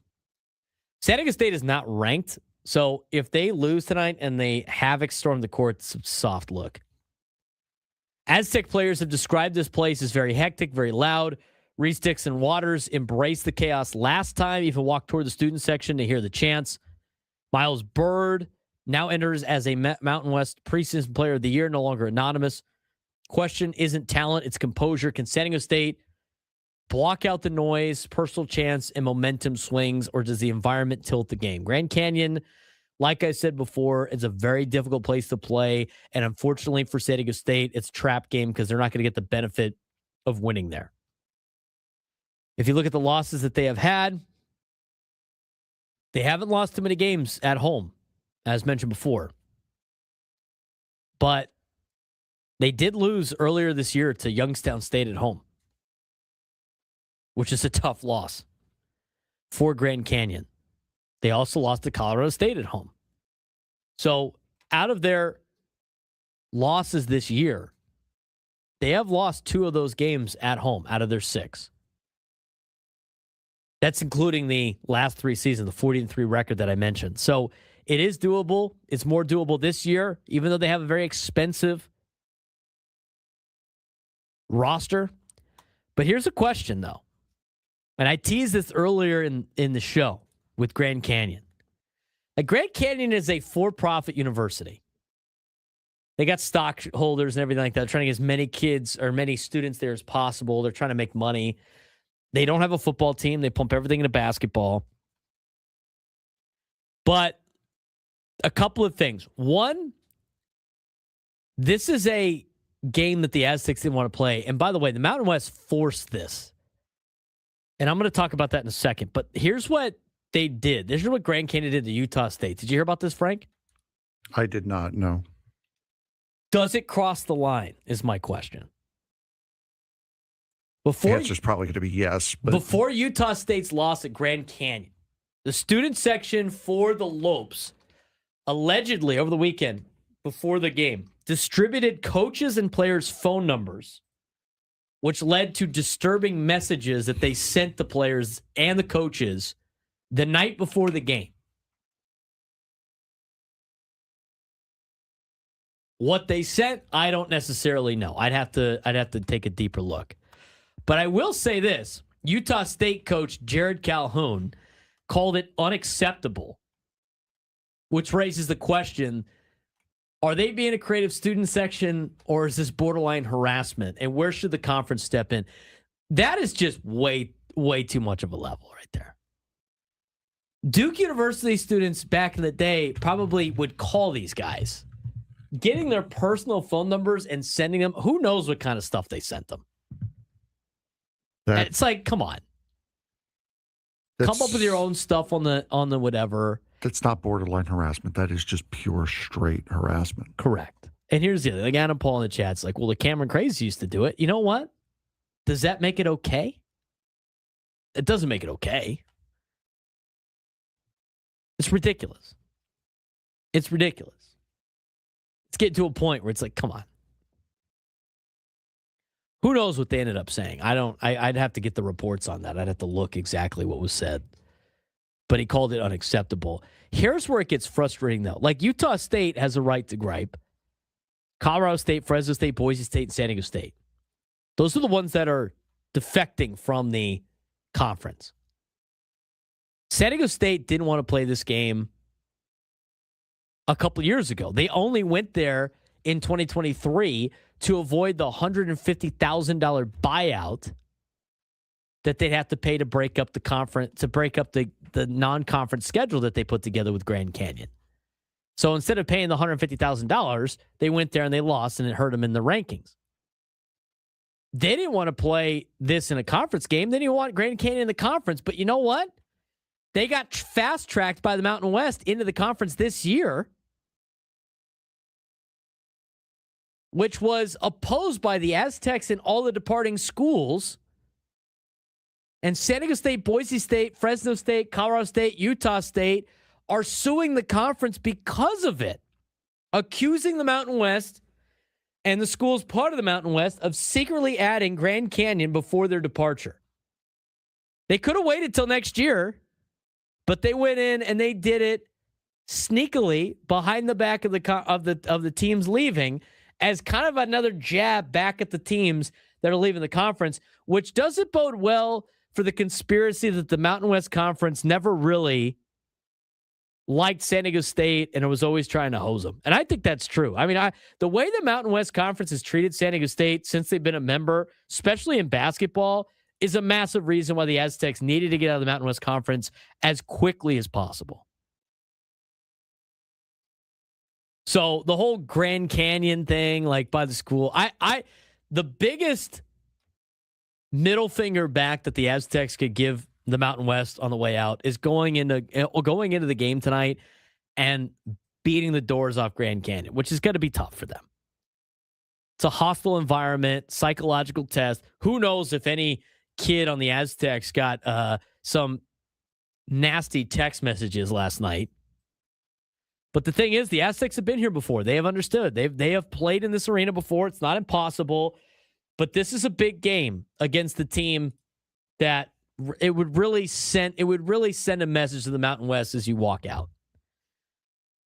Look, I have made fun of the Aztecs' little power act thing that they have with the Pac-12 as much as anybody, but I tell you what, it's still way better than being in the Mountain West, especially with this crap that they continue to pull against the Aztecs and their flag bearer teams. If you look at the Mountain West Conference as a whole, let me ask you this question. It's kind of off topic, but not really. Because my friends like to brag about their different conferences and the teams, and they like to use the flag bearer of the conference, right? And so, as much as I got to deal with the little chihuahua that is the Power Act 12 barking at me as a Big 12 fan, and that's not from Aztec people, that's from my friend that's a Washington State fan, about how we're the same conference. We're not. The conversation goes to the flag bearer of the conferences. Well, who's your flag bearer? Who's your marquee team? I will say this. In the Mountain West Conference, the flag bearer of the conference has been San Diego State. It's been San Diego State in basketball. For basketball, sure. Yes.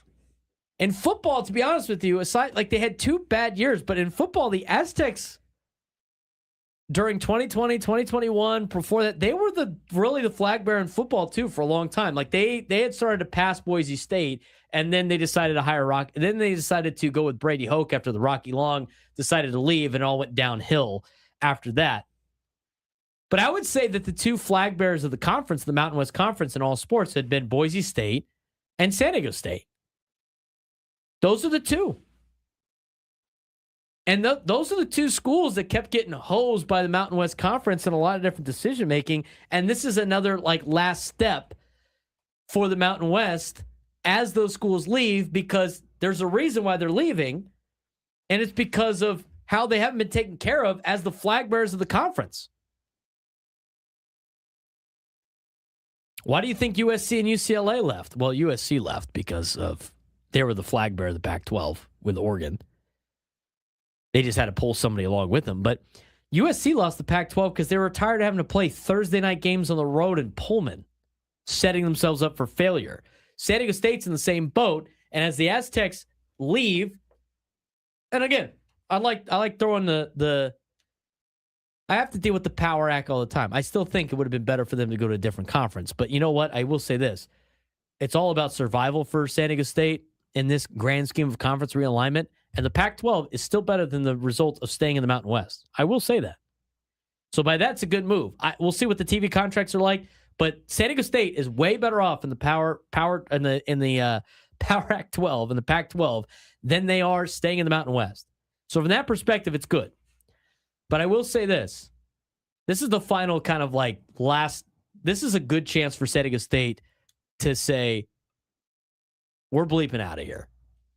Enjoy your lower level conference that you guys are going to have with UTEP and Grand Canyon as we go for better and greener pastures. And I hope that's the message that the Aztecs send tonight against Grand Canyon. Yeah, that's it has to be a complete game that San Diego State plays tonight. I believe it's 5:00 on FS1. It's an tonight. 8 p.m. Pacific time start. Oh, what the heck game was I looking at? 5:00 on FS1. You see 8 and you're like, it's too late. It's got to be an East Coast time.